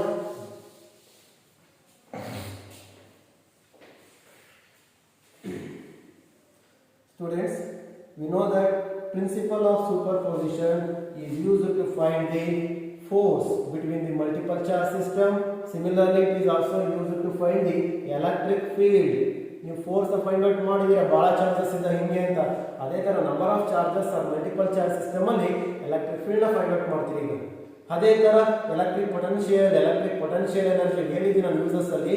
ಈಗ ಸೆಕೆಂಡ್ ನಾವು ಯೂಸ್ ಡಿಸ್ಕಸ್ ಮಾಡ್ತಾ ಇದ್ದೀವಿ. ಅಲ್ಲಿಗೆ ಎಲೆಕ್ಟ್ರಿಕ್ ಫೀಲ್ಡ್ ಕಾನ್ಸೆಪ್ಟ್ ಅಲ್ಲಿ ಒಂದು ಚಾರ್ಜ್ ಇಂದ ಎಲೆಕ್ಟ್ರಿಕ್ ಫೀಲ್ಡ್ ಎಷ್ಟು ಪ್ರೊಡ್ಯೂಸ್ ಆಗುತ್ತೆ, 1/4πε0q/r². ಮತ್ತೆ ನಿಮಗೆ ಲಾಸ್ಟ್ ಕ್ಲಾಸ್ ಡಿರೈವ್ ಮಾಡಿದ್ರೆ electric field due to isolated charges at a certain point ಅಂತ. ಸಿಮಿಲರ್ಲಿ ಒಂದು ರೀಸನ್ ನಲ್ಲಿ ಬಹಳ ಚಾರ್ಜಸ್ ಇದೆ, ಆ ಬಹಳ ಚಾರ್ಜಸ್ ಒಂದು ಪಾಯಿಂಟ್ ಮೇಲೆ ಎಷ್ಟು ಫೋರ್ಸ್ ಎಷ್ಟು ಎಲೆಕ್ಟ್ರಿಕ್ ಫೀಲ್ಡ್ ನ ಎಕ್ಸ್ಪೀರಿಯನ್ಸ್ ಮಾಡುತ್ತೆ ಅಂತ ಗೊತ್ತಾಗಬೇಕು ಅಂದ್ರೆ ನಾವು ಸೂಪರ್ ಪೊಸಿಷನ್ ಪ್ರಿನ್ಸಿಪಲ್ ಯೂಸ್ ಮಾಡ್ತೀವಿ. Superposition principle is also used to determine the total or net or resultant electric field on a point at a point due to the multiple charges. Same statements ಇರುತ್ತೆ. ಎಲ್ಲಿ electric field force ಅಂತ ನೀವು ಬರ್ಕೊಂಡಿದ್ರು that is replaced by the electric field. F ಇರೋ ಜಾಗದಲ್ಲಿ ಬರೀತೀರಾ, equations changes ಆಗುತ್ತೆ. Because F is equal to q1 q2 by r square k into q1 q2 by r square ಅಂತ ಬರೀತೀರಾ. ಇಲ್ಲ ಅಷ್ಟಿರಲ್ಲ, ಎಫ್ ಇಸ್ ಈಕ್ವಲ್ ಟು ಇನ್ನೊಂದು type ಬರೀತೀವಿ ನೋಡ್ಕೊಳ್ಳಿ, ನಿಮಗೆ confuse ಆಗಲ್ಲ. 1/4π ಅಂದ್ರೆ k ಕಂಪೇರ್ ಮಾಡ್ಬಿಡ್ತೀನಿ, ಮತ್ತೆ ಯಾವತ್ತೂ ಮಾಡಲ್ಲ. k 1/4π q1 q2 by r square ಇದಕ್ಕೆ ಏನಿರುತ್ತೆ 1/4π ಅಲ್ಲಿಗೆ ಒಂದು q ಇಲ್ಲ, ಇಷ್ಟು ಹೋಗ್ತಾ ಹೋಗ್ತಾ ರೆಡ್ಯೂಸ್ ಆಗುತ್ತೆ ಇಕ್ವೇಶನ್. ಫೋರ್ಸ್ ಮತ್ತೆ ಫೀಲ್ಡ್ಗೆ ಈಕ್ವೇಶನ್ಸ್ ಇದೆ, unit Newton, unit Newton per coulomb. Clear ಆಯ್ತಾ ಎಲ್ಲರಿಗೂ? ಈ ಡಿಫರೆನ್ಸ್ ಇರುತ್ತೆ ಅಷ್ಟೇ ಈಕ್ವೇಶನ್ಸ್ ಅಲ್ಲಿ. Right on the heading electric field due to a system of charges. System means here multiple charges, the system containing large number of charges. Write down electric field due to system of charges. ಅರ್ಥ ಆಗುತ್ತಲ್ಲ ನಿಮಗೆ? System of charges ಅಂದ್ರೆ multiple charges ಅಂತ ಇದೆ ಅರ್ಥ. Force ಹೆಂಗ್ find out ಮಾಡಿದ್ವೋ ಅದೇ ತರ ಫೀಲ್ಡ್ ಫೈಂಡ್ ಔಟ್ ಮಾಡ್ತೀವಿ. ಈಸಿ ಅರ್ಥ ಆಗುತ್ತೆ, ಆಲ್ರೆಡಿ ಮುಗಿದಿದೆ ಆ ಎಕ್ಸ್ಪ್ಲನೇಷನ್ಸ್. ಇಲ್ಲಿ ಯಾವ ತರ ಮ್ಯಾಚ್ ಮಾಡ್ತೀವಿ ನೋಡ್ಕೊಳ್ಳಿ. ಯಾವ ಪ್ರಿನ್ಸಿಪಲ್ ಯೂಸ್ ಆಗುತ್ತೆ? Superposition principle. Multiple charge system ಅಲ್ಲಿ ಫೋರ್ಸ್ ಫೈಂಡ್ ಔಟ್ ಮಾಡಕ್ಕೆ ಯಾವ್ದು ಯೂಸ್ ಆಯ್ತು, ಅದೇ ಮಲ್ಟಿಪಲ್ ಚಾರ್ಜಸ್ ಅಲ್ಲಿ ಎಲೆಕ್ಟ್ರಿಕ್ ಫೀಲ್ಡ್ ನ ಎಲೆಕ್ಟ್ರಿಕ್ ಪೊಟೆನ್ಶಿಯಲ್ ನ ಫೈಂಡ್ ಔಟ್ ಮಾಡಕ್ಕೆ ಯೂಸ್ ಮಾಡ್ತೀವಿ. Superposition principle. Multiple charge ಅಂತ ಬಂತು, ಅದು ಫೋರ್ಸ್ ಇರಲಿ, ಫೀಲ್ಡ್ ಇರಲಿ, ಪೊಟೆನ್ಶಿಯಲ್ ಇರಲಿ, ಇದೇ ಪ್ರಿನ್ಸಿಪಲ್ ಅಪ್ಲೈ ಆಗುತ್ತೆ. ಏನ್ ಹೇಳುತ್ತೆ ಜನರಲ್ ಆಗಿ ಇದು? ಒಂದು ಚಾರ್ಜ್ ಮೇಲೆ ಎಷ್ಟು ಫೋರ್ಸ್ ಇದೆ ಅನ್ನೋದು ಸಮೇಷನ್ ಮಾಡಿದಾಗ ಗೊತ್ತಾಗುತ್ತೆ ನಮ್ಗೆ. ಅದೇ ತರ ಒಂದು ಫೀಲ್ಡ್ ಅಲ್ಲಿ, ಎಲೆಕ್ಟ್ರಿಕ್ ಫೀಲ್ಡ್ ಅಲ್ಲಿ ಲಾರ್ಜ್ ನಂಬರ್ ಆಫ್ ಚಾರ್ಜಸ್ ಇದೆ. ಎಷ್ಟು ಒಂದು ಪಾಯಿಂಟ್ ಅಲ್ಲಿ ಎಲ್ಲಾ ರೀತಿಯಲ್ಲೂ ಫೀಲ್ಡ್ ಪ್ರೊಡ್ಯೂಸ್ ಆಗುತ್ತೆ ಅಂದ್ರೆ E1 plus E2 plus E3 so on add ಮಾಡ್ತಾರೆ. ಅಂದ್ರೆ summation vector sum of the all the field. ಇಷ್ಟು ಗೊತ್ತಿಲ್ಲಿ. If a system containing a large number of charges, then electric field at a point, right alva, is equal to the vector sum of the electric field by the individual charges or all the charges. Ella q1 ಎಷ್ಟು point ಮೇಲೆ charge electric field, q2 q3 e1 e2 e3 ಅನ್ನು en ವರೆಗೆ add ಮಾಡ್ತೀರಾ. Equations ಗೊತ್ತಿರುತ್ತೆ, ಕೊನೆಗೆ ಅದನ್ನ summation form ಅಲ್ಲಿ ಬರೀತೀರಾ. Clear? Statement ಬರ್ತೀನಿ, ಆಮೇಲೆ ಎಕ್ಸ್ಪ್ಲನೇಷನ್ಸ್ ಹೇಳ್ತಾ ಹೋಗ್ತೀನಿ. ಸೇಮ್ ಮೆಥಡ್ ಇದೆ ಸ್ಟೇಟ್ಮೆಂಟ್, ಕಂಪೇರ್ ಮಾಡ್ಕೊಳ್ಳಿ, ವರ್ಡ್ಸ್ ಚೇಂಜ್ ಮಾಡ್ತಾ ಹೋಗ್ತೀವಿ ಅಷ್ಟೇ. When A number of charges present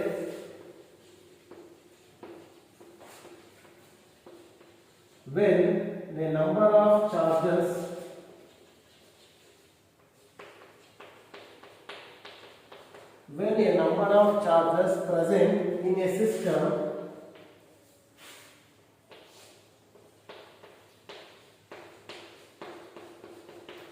ಒಂದು ಸಿಸ್ಟಮ್ ಇದೆ, ಒಂದು ಬಾಡಿ ಇದೆ, ಅದರ ನಂಬರ್ ಆಫ್ ಚಾರ್ಜಸ್ ಇದೆ ಅಂತ ಹೇಳ್ತಾರೆ.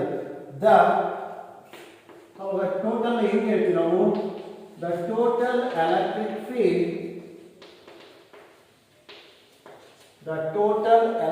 Field at A point. ಆ ಫೀಲ್ಡ್ ಅಲ್ಲಿ ಒಂದು ಪಾಯಿಂಟ್ ಅಲ್ಲಿ ಎಷ್ಟು ಫೀಲ್ಡ್ ಇದೆ ಅಂದ್ರೆ ಏನ್ ಮಾಡ್ಬೇಕು ನಾನು? ಎಲ್ಲಾ ಚಾರ್ಜ್ ಅದ್ರ ಮೇಲೆ ಎಷ್ಟು ಫೀಲ್ಡ್ ನ ಎಕ್ಸೆಕ್ಟ್ ಮಾಡುತ್ತೆ ನೋಡ್ಕೋಬೇಕು. The total electric field at A point is equal to, ಹೆಂಗ್ ಗೊತ್ತಾಗುತ್ತೆ ನಮಗೆ ಸಿಗಬೇಕು ಅಂದಾಗ, is equal to vector sum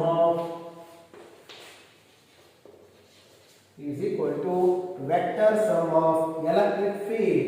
force ಅಲ್ಲಿ ಫೋರ್ಸ್ ಆಡ್ ಮಾಡಿ F1 F2 F3 ಅಂತ, ಇಲ್ಲಿ E1 E2 E3 ನ ಆಡ್ ಮಾಡಿ. Vector sum of electric field due to all the charges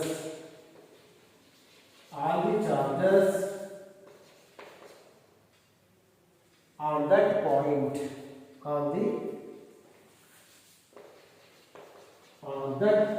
ಯಾವ ಪಾಯಿಂಟ್ ಅಲ್ಲಿ ನಾವು ಫೈಂಡ್ ಔಟ್ ಮಾಡ್ತೀನೋ ಆ ಪಾಯಿಂಟ್ ಮೇಲೆ ಎಲ್ಲಾ ಚಾರ್ಜಸ್ ಎಷ್ಟು ಎಲೆಕ್ಟ್ರಿಕ್ ಫೀಲ್ಡ್ ಎಕ್ಸ್ಪೀರಿಯನ್ಸ್ ಮಾಡ್ತಾ ಇದೆಯೋ ಅದನ್ನೆಲ್ಲ ನಾವು ವೆಕ್ಟರ್ ಸಮ್ ಮಾಡಬೇಕು ಅಷ್ಟೇ. ಇಲ್ಲಿ ಮೀನಿಂಗ್ ಇಷ್ಟು ತಿಳ್ಕೊಂಬಿಡಿ ಸಾರ್.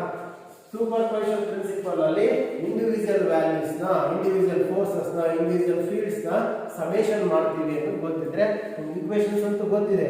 ಎರಡು ಫೋರ್ಸ್ ಇದ್ರೆ ಕಾಲಮ್ಸ್ ನ ಯೂಸ್ ಮಾಡಿದ್ರೆ, ಅದೇ ತರ ಇಲ್ಲಿ ಒಂದು ಚಾರ್ಜ್ ಇಂದ ಎಷ್ಟು ಫೀಲ್ಡ್ ಅನ್ನೋದಕ್ಕೆ ಆಲ್ರೆಡಿ ಡಿರೈವ್ ಮಾಡಿದಿರಲ್ಲ, ಅದನ್ನ ಅಪ್ಲೈ ಮಾಡ್ಕೊಳ್ಳಿ. Second charge, third charge, nth charge ಅಂತೂ ನಾವು ಹೇಳ್ತೀವಿ. ಕ್ಲಿಯರ್ ಆಗಿದೆ? ನಿಮ್ಗೆ ಕಾನ್ಸೆಪ್ಟ್ ಗೊತ್ತಿರೋದ್ರಿಂದ ನಾನು ಜಾಸ್ತಿ ದಿನ ಹೋಗ್ತಾ ಇದ್ದೀನಿ, ಜಾಸ್ತಿ ನೀವು ಬರೀತಾ ಹೋಗ್ತಾ ಇದ್ದ. Next explanation. ಎಕ್ಸ್ಪ್ಲನೇಷನ್ ಅಂದ್ರೆ ವಿತೌಟ್ ಡಯಾಗ್ರಾಮ್ ಎಕ್ಸ್ಪ್ಲೈನ್ ಮಾಡಕ್ ಬರೋದಿಲ್ಲ ಅಲ್ಲಿ. First right only draw the diagram. Diagram ಅಂದ್ರೆ ಕಷ್ಟಪಟ್ಟು ಬರೆಯೋದು ಬೇಡ, ನೀವು ನೋಡ್ಕೊಳ್ಳಿ. ಇದು ಪಾಯಿಂಟ್ ಪಿ. ಫಸ್ಟ್ ಡ್ರಾ ಮಾಡೋ ಮೆಥಡ್ಸ್ ನೋಡ್ಕೊಳ್ಳಿ. ಇಲ್ಲಿಂದ ಸ್ಟ್ರೈಟ್ ಆಗಿ ಡ್ರಾ ಮಾಡಿ. ಇದನ್ನು ಈ ಪಾಯಿಂಟ್ ಮೀಟ್ ಆಗಿತ್ತು, ಸ್ಟ್ರೈಟ್ ಆಗಿ. ಇನ್ನೊಂದು ಚಾರ್ಜ್ ಎಷ್ಟು ಚಾರ್ಜಸ್ ಅಂತ ಬರ್ಕೋಬಹುದು. 2 ಬರೀಬಹುದು, 3 ಬರೀಬಹುದು, n ನಂಬರ್ ಆಫ್ ಚಾರ್ಜ್ ಬರೀಬಹುದು. ಜಸ್ಟ್ ನಿಮಗೆ ರೆಪ್ರೆಸೆಂಟ್ ಮಾಡೋ ವೇ ಗೊತ್ತಿದ್ರೆ ಆಯ್ತು. See here, first here choosing the number of charges, that is one is q1, another one is q2, last one q3 ತಗೊಳ್ಳಿ. q1 ಅಂತ ತಗೋಬಹುದು, qn. the and selecting the one of the point p. ನೋಡಿ ಎಷ್ಟು charge electric field ನ produce ಮಾಡಿದೆ. ಎಲ್ಲಾ charge ಇಂದ field find out ಮಾಡೋದು ಗೊತ್ತಿಲ್ಲ ನಮಗೆ. ಒಂದು ಚಾರ್ಜ್ ಅಂದ್ರೆ 1/4π q/r² ಅಂತ ಬರೆದ್ಬಿಡ್ತಾ ಇದ್ವಿ. ಈ ತರ ಇದ್ದಾಗ ನಾವು ಆಡ್ ಮಾಡಬೇಕು ಸೂಪರ್ ಪೊಸಿಷನ್ ಪ್ರಿನ್ಸಿಪಲ್ ನ. ಇಲ್ಲಿ ಫೋರ್ಸ್ ಎಷ್ಟಿದೆ ಅಂತ ಗೊತ್ತಾಗಬೇಕು ಅಂದ್ರೆ ಏನು ಮಾಡಬೇಕು? ಒಂದು ಟೆಸ್ಟ್ ಚಾರ್ಜ್ ತಗೊಂಡ್ಬರ್ತೀವಿ. q0 is placed at p, ಅರ್ಥಲ್ವಾ? then the charge q1, ಅರ್ಥಲ್ವಾ, experiences a force on the point p or on the test charge is straight ಆಗಿ ಅದು e1 ವೆಕ್ಟರ್. ಇದು ಅದೇ ತರ ಇದು en ಅಲ್ವಾ, en ವೆಕ್ಟರ್, ಇದು e2 ವೆಕ್ಟರ್. ನೋಡ್ ಬರ್ಕೊಳ್ಳಿ, ಅರ್ಥ ಆಯ್ತಲ್ವಾ? ನೆಕ್ಸ್ಟ್ ಇಲ್ಲಿ ಸಪರೇಷನ್ ಇದೆ. ದ ಸಪರೇಷನ್ ಬಿಟ್ವೀನ್ ಏನಿದು q1 to that point is r2, q1 to the rt is rn, this is r1, and we know that there must be a unit vector along the main vector. ಹಾಗಾಗ್ಬಿಟ್ಟು ಈ main vectors ಯಾವ್ಯಾವ ಇದೆ ನೋಡ್ಕೊಳ್ಳಿ. ಈ ಕಡೆ ಇರೋ v1 ಹಾಗಾಗ್ಬಿಟ್ಟು ಇದು r1 ಕ್ಯಾಪ್, ಇದು r2, therefore r2 cap. Direction ಅಲ್ಲೇ ಇದೆಯಲ್ಲ, ಇದು r3 cap. Unit vector and distance ನ ರೆಪ್ರೆಸೆಂಟ್ ಮಾಡ್ತೀವಿ. ಇದು ನಿಮ್ಮ ಇಮ್ಯಾಜಿನೇಷನ್ ನೀವು ಎಕ್ಸ್ಪ್ಲೈನ್ ಮಾಡ್ತಾ ಹೋಗಿ. ನಿಮಗೆ let us consider the n number of charges q1, q2, q3 up to qn, ಆಯ್ತಲ್ವಾ? and let us choose the one of the point at a distance r1, r2 and r3, so on r3 from the charges q1, q2, q3 respectively, and place a test charge q0. ನಾವು field ಅಷ್ಟೇ check ಮಾಡಕ್ಕೆ test charge ಬೇಕೇ ಬೇಕಲ್ವಾ? f/q0 ಎಷ್ಟು force ಇದೆ ಅಂದ್ರೆ ಎಷ್ಟು charge ಇದೆ ಅಂತ ತಗೊಂಡು ಬರಬೇಕಲ್ಲ ಒಂದು ಕಾಲಮ್ ನ. therefore let us place the test charge at a point p. then the electric force due to the q1 on that charge q0 or at point p is e1. e1 ಅಂತ ತಕ್ಷಣ ನಿಮಗೆ ಗೊತ್ತಿದೆ, ಒಂದು charge ನಂತರ ಇರೋದು q1, ಅದು p ಗೆ ಇರೋ ಡಿಸ್ಟೆನ್ಸ್ q0 ನ ಪ್ಲೇಸ್ ಮಾಡ್ಕೊಳ್ಳಿ. ಈ ಡಿಸ್ಟೆನ್ಸ್ ಏನಿದೆ r1 ಇದೆ, ಇದಕ್ಕೆ ಅಪ್ಲೈ ಮಾಡಿ ನೀವು ಯಾವ e1 ನ ಫೈಂಡ್ ಔಟ್ ಮಾಡಿ ನೋಡೋಣ. ಯಾರಾದ್ರೆ e1 ಅಂದ್ರೆ ಏನಪ್ಪಾ, ಏನ ಪ್ಲೇಸ್ ಮಾಡಿರೋದ್ರಿಂದ 1/4πε. ಇಲ್ಲಿ ಚಾರ್ಜ್ ಇರೋದು ಏನು q1, ಡಿಸ್ಟೆನ್ಸ್ ಇರೋದು ಎಷ್ಟು r1, therefore r1². ನಾನು ವೆಕ್ಟರ್ ಫಾರ್ಮ್ ಅಲ್ಲಿ ಬರೆದ್ರೆ ಏನು ಬರೀಬೇಕು, ಅಲ್ಲಿರೋ ಯೂನಿಟ್ ವೆಕ್ಟರ್ ನ ಮಲ್ಟಿಪ್ಲೈ ಮಾಡಿ. this gives the e1 value. similarly e2 ಅಂದ್ರೆ ಏನು, ಸೆಕೆಂಡ್ ಚಾರ್ಜ್ ಇರೋ ಡಿಸ್ಟೆನ್ಸ್ ಚೇಂಜಸ್ ಆಗುತ್ತೆ, ಯೂನಿಟ್ ವೆಕ್ಟರ್ ಚೇಂಜ್ ಆಗುತ್ತೆ. then e2 is equal to 1/4πε q2 divided by r2. ಇಲ್ಲೂ ಅಷ್ಟೇ ಹಾಕಬೇಕಾಗುತ್ತೆ.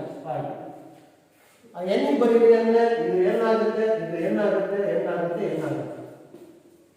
ಈ ತರ n ನಂಬರ್ ಆಫ್ ಚಾರ್ಜಸ್ ಬರ್ಕೊಂಡು ನೀವು ಆಡ್ ಮಾಡಿದ್ರೆ then we will get the resultant electric field by the superposition principle. Clear ಆಯ್ತಲ್ವಾ? ನೆಕ್ಸ್ಟ್ ರೈಟ್ ಡೌನ್ ಎಕ್ಸ್ಪ್ಲನೇಷನ್ ಬರ್ಕೋಬೋದಲ್ಲ. let let Q1, Q2, so on, Qn be the charges, that is source charges ಅಂತಲೇ ಬರ್ಕೊಳ್ಳಿ. Field produce ಮಾಡ್ತಾರೆ ಅವೆಲ್ಲ source charges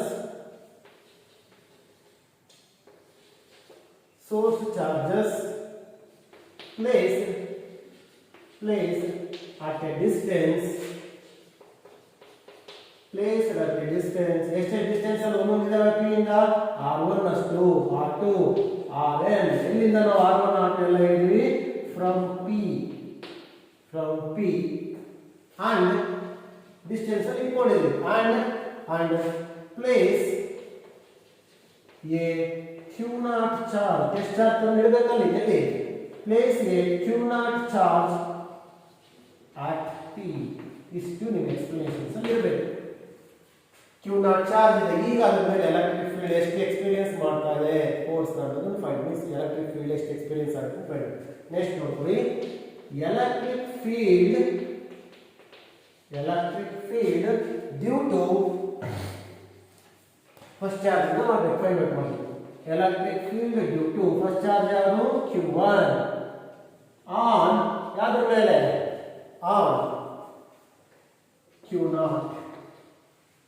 electric field q0 ಮೇಲೆ ಅಂದ್ರೆ point p ಮೇಲೆ q0 ಇರೋದೇ ಪಾಯಿಂಟ್ p ಅಂದ್ರೆ q0 ಮೇಲೆ ಎಷ್ಟು ಎಲೆಕ್ಟ್ರಿಕ್ ಫೀಲ್ಡ್ ಪ್ರೊಡ್ಯೂಸ್ ಆಗುತ್ತೆ ಅಂದ್ರೆ ಫಾರ್ಮುಲಾ ಹೇಳ್ಬೋದು ನೀವು ಈಸ್ ಬರ್ಕೋಬಹುದಲ್ವಾ E1 ವೆಕ್ಟರ್ ಫಾರ್ಮುಲಾ ಬರೆಯೋಣ 1 ಡಿವೈಡೆಡ್ ಬೈ 4 pi epsilon ಯಾವ ಚಾರ್ಜ್ q1 ಚಾರ್ಜ್ ಅಷ್ಟೇ ಬರೀಬೇಕು. ಡಿಸ್ಟೆನ್ಸ್ ಎಷ್ಟು ಡಿಸ್ಟೆನ್ಸ್ ಅಲ್ಲಿ ಇದೆ r1 distance and for r1 square unit vector is here r1 cap. ನೀಟಾಗಿ ಬರ್ಕೊಳ್ಳಿ. This is the electric field produced by the first charge due to the on the second point P or Q0. ಫಸ್ಟ್ನೇ charge ಆ point ಮೇಲೆ ಅಥವಾ test charge ಮೇಲೆ ಎಷ್ಟು electric field ನ experience ಮಾಡಿದೆ ಅಂತ ಬರ್ಕೊಂಡಿದ್ದೀನಿ. ನೆಕ್ಸ್ಟ್ ಇನ್ನೊಂದು ಚಾರ್ಜ್ ಬರ್ಕೊಂಡ್ರೆ ಸಾಕು, ಬರ್ಕೊಂಡಿದ್ದೀರಂದ್ರೆ n number of charge apply ಮಾಡೋದು easy. Next electric field due to Q2 is direct ಬರ್ತೀನಿ ನಾನು E2 is equal to 1 divided by 4 pi epsilon naught Q2 divided by R2 square into R2 cap. Next, electric field due to Qn ಅಂದ್ರೆ nth charge ಎಲ್ಲದಕ್ಕೂ ತಗೊಂಡು ಹೇಳ್ಬಿಟ್ಟು ಏನಾಗುತ್ತೆ ಏನು changes ಇರಲ್ಲ. ಆ ಚೇಂಜಸ್ ನೀವು ಹೇಳ್ಬೋದಲ್ವಾ, ಹೇಳ್ತೀರಾ En is equal to 1 by 4. ಇದೇ ಬಹಳ ಈಸಿ ಕಾನ್ಸೆಪ್ಟ್, ಬರೆಯೋದೇ ಲೇಟ್ ಆಗ್ತದೆ ಅಷ್ಟೇ, ಈಸಿ ಅರ್ಥ ಆಗುತ್ತೆ ನಿಮಗೆ. Qn divided by Rn square into Rn cap. Dear students, until we know the values of E1, E2 and En or so on, then we can easily find the resultant electric field by applying the superposition principle. That means by applying here superposition principle means by adding or by vector summing these E1, E2 and En, we can easily get the resultant. Therefore, finally write out the resultant electric field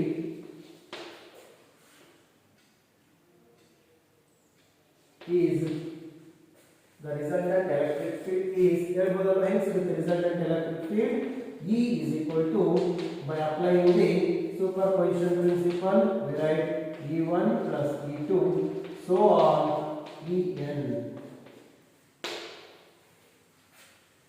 But we know the values of E1, E2 and E3, and in all the values of E1, E2 and E3 1 by 4 pi epsilon naught is only the common factor.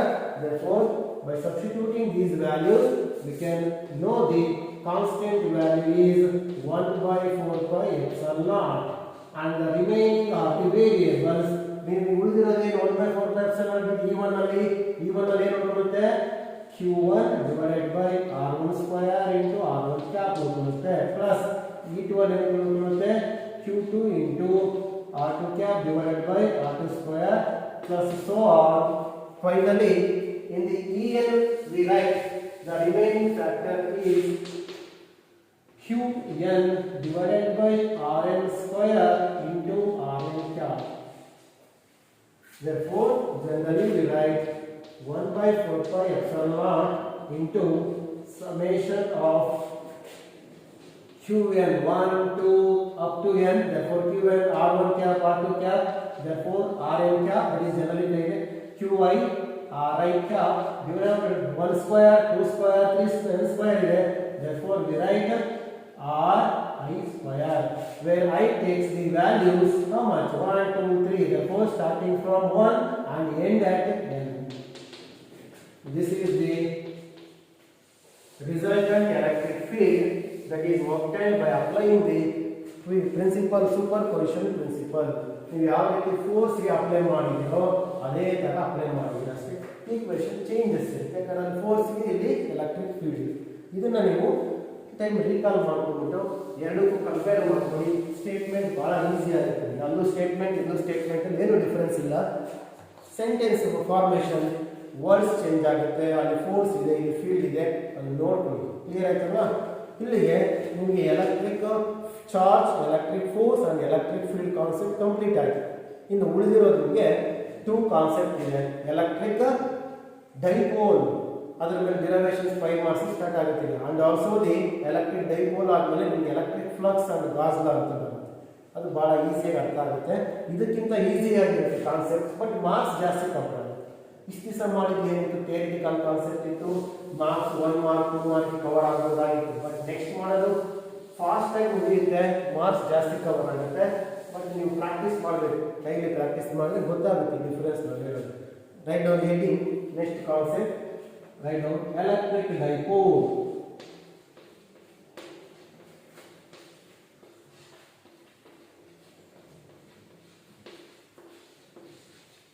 Students, we know that electric means charges, di means two, pole means, that is the, we say pole means is a separation. Generally think ಮಾಡೋದು ನೀವು dye ಅಂದ್ರೆ ಎರಡು ಅಂತ, pole ಅಂದ್ರೆ ಅಲ್ಲಿ ಏನು separation ಇದೆ. Poles ಅಂತ ಹೇಳ್ತೀವಿ ನಾವು, ಅದೈತಲ್ವಾ? ಆಪೋಸಿಟ್ ಇದೆ. ಪೋಲ್ ಅಂದ್ರೆ ಜನರಲ್ ಆಪೋಸಿಟ್ ಅಂತ ಹೇಳಿ, ಸಪರೇಷನ್ ಅಂತ ಮೀನಿಂಗ್ ಏನಂದ್ರೆ ಆಪೋಸಿಟ್. ಡೈ ಅಂದ್ರೆ ಎರಡು ಆಪೋಸಿಟ್ ಇರೋ ಚಾರ್ಜಸ್. ನೋಡ್ಕೊಳ್ಳಿ, ಎಲೆಕ್ಟ್ರಿಕ್ ಅಂದ್ರೆ ಚಾರ್ಜ್, ಡೈ ಅಂದ್ರೆ ಟು, ಪೋಲ್ಸ್ ಅಂದ್ರೆ ಜನರಲ್ ಆಪೋಸಿಟ್ ಇರೋದು ಪೋಲ್ ಅಂತ ಕರೀತೀವಿ. ಅದೇಲ್ವಾ? ಅಲ್ಲಿ ನೀವು ಯಾವ ಸಿಸ್ಟಮ್ ನ ತಗೊಳ್ತಾ ಇದ್ದೀರಾ ಎಲೆಕ್ಟ್ರಿಕ್ ಡೈಪೋಲ್ ಅಂದ್ರೆ, electric dipole consisting of A system consisting of a two equal and opposite charges and they are separated by some or certain distance. ಒಂದು ಪಾಸಿಟಿವ್ ಚಾರ್ಜ್ ಇದೆ, ಒಂದು ನೆಗೆಟಿವ್ ಚಾರ್ಜ್ ಇದೆ, ಎರಡು ಒಂದೇ ತರ ವ್ಯಾಲ್ಯೂ ಇರಬೇಕು. +4 ಕೂಲಂಬ್ -4 ಕೂಲಂಬ್, +10 ಕೂಲಂಬ್ -10 ಕೂಲಂಬ್. ಹಾಗಿದ್ರೆ ಮಾತ್ರ ನಾನು ಅದನ್ನು ಡೈಪೋಲ್ ಅಂತ ಕರೀಬಹುದು. ಅದಕ್ಕೆ ಇದು +4 ಇದೆ, ಇದು +4 ಇದೆ, ಡೈಪೋಲ್ ಅಲ್ಲ. ಯಾಕಂದ್ರೆ ಆಪೋಸಿಟ್ ಆಗಿ ಹೇಳಿಲ್ಲ ನಾನು, ಪ್ಲಸ್ ಅಂತ ಹೇಳಿ ಅಲ್ಲ. ಮತ್ತೆ ಇನ್ನೊಂದು ಹೇಳ್ತೀನಿ, ಇದು +4 ಕೂಲಂಬ್ ಇದೆ, ಇದು -5 ಕೂಲಂಬ್ ಇದೆ, ಇದು ಡೈಪೋಲ್ ಅಲ್ಲ. ಪ್ಲಸ್ ಮೈನಸ್ ಆಪೋಸಿಟ್ ಹೇಳಿದೆ, ಬಟ್ ಈಕ್ವಲ್ ಇಲ್ಲ. ಹಾಗಾಗಿಬಿಟ್ಟು ಈಕ್ವಲ್ ಅಂಡ್ ಆಪೋಸಿಟ್ ಆಗಿದ್ರೆ ಮಾತ್ರ ಚಾರ್ಜಸ್ ಮತ್ತೆ ಸಪರೇಷನ್ ಇರಬೇಕು. ನೋಡಿ ವರ್ಡ್ಸ್ ಈಕ್ವಲ್ ಇರಬೇಕು, 4 4 ಅಷ್ಟು, ಮೈನಸ್ ಇರಬೇಕು, ಪ್ಲಸ್ ಇರಬೇಕು, ಆಪೋಸಿಟ್ ಆಯ್ತು, ಸಪರೇಷನ್ ಇರಬೇಕು.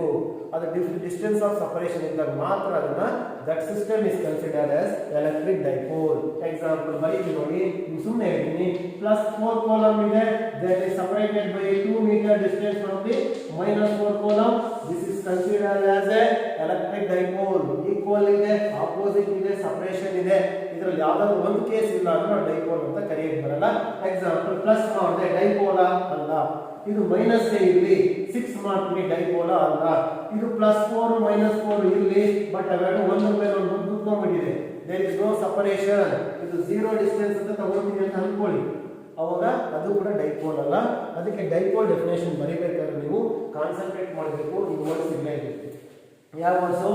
A system consisting of 2 equal and opposite charges separated by some distance or a small distance, that is nothing but a electric dipole. ಬರ್ಕೋಬಹುದಲ್ವಾ? ಇದರಲ್ಲಿ ಕ್ಯಾರೆಕ್ಟರಿಸ್ಟಿಕ್ಸ್ ಬರುತ್ತೆ. ಒಂದು ಡೈಪೋಲ್ ಅಲ್ಲಿ ಇಕ್ವಿಟೋರಿಯಲ್ ಲೈನ್ ಬರುತ್ತೆ, axial line ಬರುತ್ತೆ, dipole length ಬರುತ್ತೆ, ಮತ್ತೆ ಅದರಲ್ಲಿ electric field, electric force concept ನ ಎಕ್ಸ್ಪ್ಲೈನ್ ಮಾಡ್ತೀನಿ. Electric force is 0, electric charge is 0 ಹೇಳ್ತೀನಿ ನಾನು. ಬಹಳ ಇಂಪಾರ್ಟೆಂಟ್, ಇದು ನೀಟಾಗಿ ಅರ್ಥ ಮಾಡ್ತಾ ಹೋಗ್ತಾ ಇದ್ದೀನಿ. ಬರ್ಕೋಬೋದಲ್ವಾ ಈ definition? Write down the definition for electric dipole. A system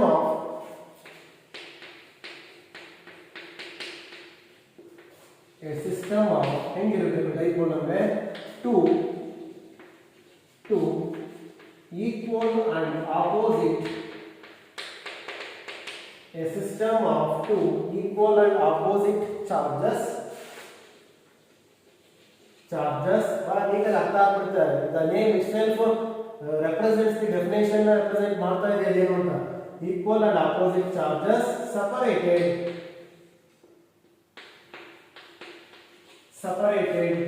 by a small distance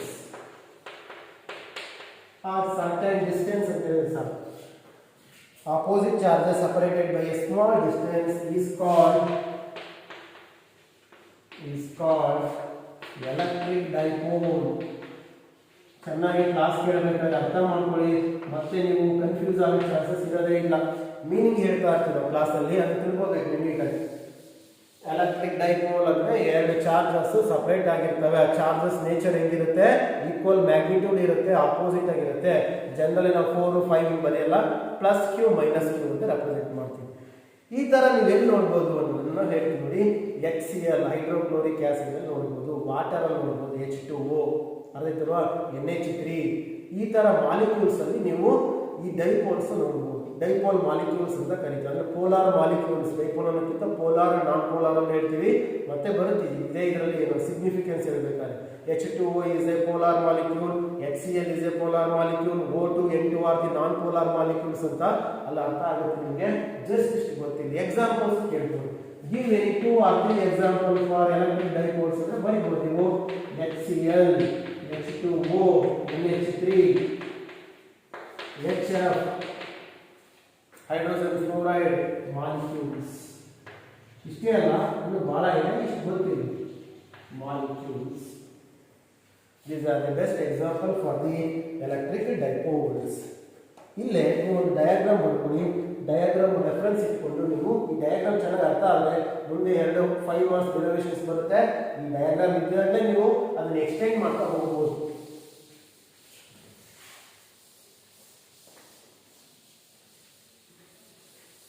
ಇಲ್ಲಿ ಸ್ವಲ್ಪ ಲಾಜಿಕ್ ಪಾಯಿಂಟ್ಸ್ ಇದೆ, ಅದು ಕ್ಯಾಚ್ ಮಾಡಬೇಕು. ನಾನು ಹೇಳ್ತಾ ಇರ್ತೀನಿ, ನೋಟಲ್ಲಿ ಬರೆಸ್ತೀನಿ, ಇಲ್ಲ ಅಂದ್ರೆ ನಿಮ್ಗೆ ಮುಂದೆ ಕನ್ಫ್ಯೂಸ್ ಆಗಿಬಿಡುತ್ತೆ. ಒಂದು ಎಷ್ಟೋ ಓದಿರ್ತೀರ, ಒಂದು ಮಾರ್ಕಲ್ಲಿ ಕೇಳಿರ್ತಾರೆ, ಅದು ಅರ್ಥ ಮಾಡ್ಕೊಳಕ್ಕೆ ಆಗಲಿಲ್ಲ ಅಂದರೆ ಮಾರ್ಕ್ಸ್ ಹೋಗ್ಬೋದು. ಏನು ಇದು ಡೈಪೋಲ್ ಅಂದರೆ ನೀಟಾಗಿ ಬರ್ಕೋಬೋದಲ್ವ ನೀವು ನೋಡಿ. ಡಿಸ್ಟೆನ್ಸ್ ಆಫ್ ಸಪರೇಷನ್ ಬರೀತಾ ಇದ್ದೀನಿ. 1 is ಪ್ಲಸ್ ಕ್ಯೂ. ನಾವು ಬರೆದಿರೋ ಥರನೇ ಬರ್ಕೊಳ್ಳಿ. ನಿಮಗೆ ಬೇಕಾದಾಗ ಬರ್ಕೊಂಡ್ರೆ ಆಳ ಮಾರ್ಕ್ ಬೇರೆ ಕಡೆ ಬರಲಿ ಮಾರ್ಕ್ಸ್ ಕೊಡಲ್ಲ. ಹಿಂಗೆ ಬರೀರಿ. minus q plus q are the two equal and opposite charges. They are separated at a distance. Here the center is represented by O. O is the center or midpoint of the dipole. And the distance of separation from the two charges from the center is A. ಎರಡು ಕೂಡ ನೀಟಾಗಿ scale ತಗೊಂಡು ಹಾಕೊಳ್ಳಿ. O ಇಂದ A ಅಷ್ಟು distance ಅಲ್ಲಿ ಎರಡು charges ಇದೆ. The total distance is how much? 2A. This 2A represents the here dipole length. A ಅನ್ನೋದು dipole length ಅಲ್ಲ, 2A ಅಂದ್ರೆ dipole length. ಇಲ್ಲಿ ಚೆನ್ನಾಗಿ ಅರ್ಥ ಮಾಡ್ಕೊಳ್ಳಿ. ನಿಮಗೆ ಸಿಟಿಯಲ್ಲಿ ಕೊಟ್ಟಿದ್ದಾರೆ dipole length is 2 ಮೀಟರ್ ಅಂತ. ಆವಾಗ ನೀವು 2A is equal to 2 metre ಅಂತ ಬರ್ಕೋಬೇಕಾಗಿರುತ್ತೆ. ಕ್ಲಿಯರ್ ಆಗ್ತದೆ ಹೇಳಿರೋದು? ಕೆಲವು ನೀವು ಕನ್ಫ್ಯೂಸ್ ಮಾಡಬೇಕಾದ್ರೆ ಅವ್ರು ಏನು ಮಾಡ್ತಾರೆ, the distance of the any one of the charge from the center of the dipole is 1 meter ಅಂತ ಕೊಡ್ತಾರೆ. 1 ಮೀಟರ್ ಅಂತ ಅವ್ನು ಹೇಗೆ ಕೊಟ್ಟಿದ್ದಾನೆ, ಯಾಕೆ ಅಂತ ಕೊಡ್ತಾರೆ, ಸೆಂಟ್ರಿಂದ ಚಾರ್ಜ್ ಇಂದ ಚಾರ್ಜ್ ಕೊಟ್ಟಿದ್ದಾರೆ ಡೈಪೋಲ್ ಅಂತ. ನೆಕ್ಸ್ಟ್ ಇಲ್ಲಿ ಎಕ್ಸ್ಟೆಂಡ್ ಮಾಡ್ತಾರೆ. ಇಲ್ಲಿ ನೋಡ್ಕೊಳ್ಳಿ, ಸ್ಕೇಲ್ ಅಲ್ಲಿ ಎಕ್ಸ್ಟೆಂಡ್ ಮಾಡ್ಕೊಳ್ಳಿ. ಇದನ್ನ ಎಕ್ಸ್ಟೆಂಡ್ ಮಾಡಬಹುದು, ಡ್ರಾ ಮಾಡಬಹುದು. That is called axial line. ಬಹಳ ಇಂಪಾರ್ಟೆಂಟ್ ಈ ವರ್ಡ್ಸ್. ಯಾಕೆ ಅನ್ನೋದು ಮುಂದೆ ಡಿರೈವೇಷನ್ಸ್ ಅಲ್ಲಿ ಗೊತ್ತಾಗುತ್ತೆ. ನೀವು ಯಾವ ಲೈನ್ ಅಂತ ಐಡೆಂಟಿಫೈ ಮಾಡಿಲ್ಲ ಅಂದ್ರೂ ಕೂಡ 5 ಮಾರ್ಕ್ಸ್ 0 ಆಗೋ ಚಾನ್ಸ್ ಇದೆ. ಈ ಮಿಡ್ಲಲ್ಲಿ ಒಂದು ಲೈನ್ ಪಾಸ್ ಆಗುತ್ತೆ.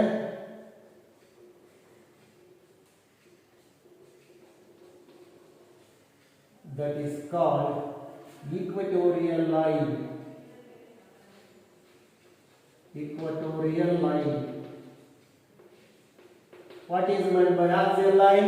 The line passing through the two charges in an electric dipole is called axial line. The line passing perpendicular to the axial line, and it is also passed through the midpoint of the electric dipole. Midpoint over pass agide, ಜೊತೆಗೆ perpendicular pass ಆಗಿದೆ axial line ಗೆ, ಅದನ್ನ equatorial line ಅಂತ ಕರಿತೀವಿ. This system is nothing but A electric dipole. ಯಾರಾದ್ರೂ ಬೇರೆ pen use ಮಾಡಿ ನಾನೀಗ ಹಾಕೋ ಒಂದು ಎಲಿಪ್ಟಿಕಲ್ ಇದನ್ನ ಡ್ರಾ ಮಾಡ್ಕೊಂಡಿದ್ದೀವಿ ಶೇಪ್.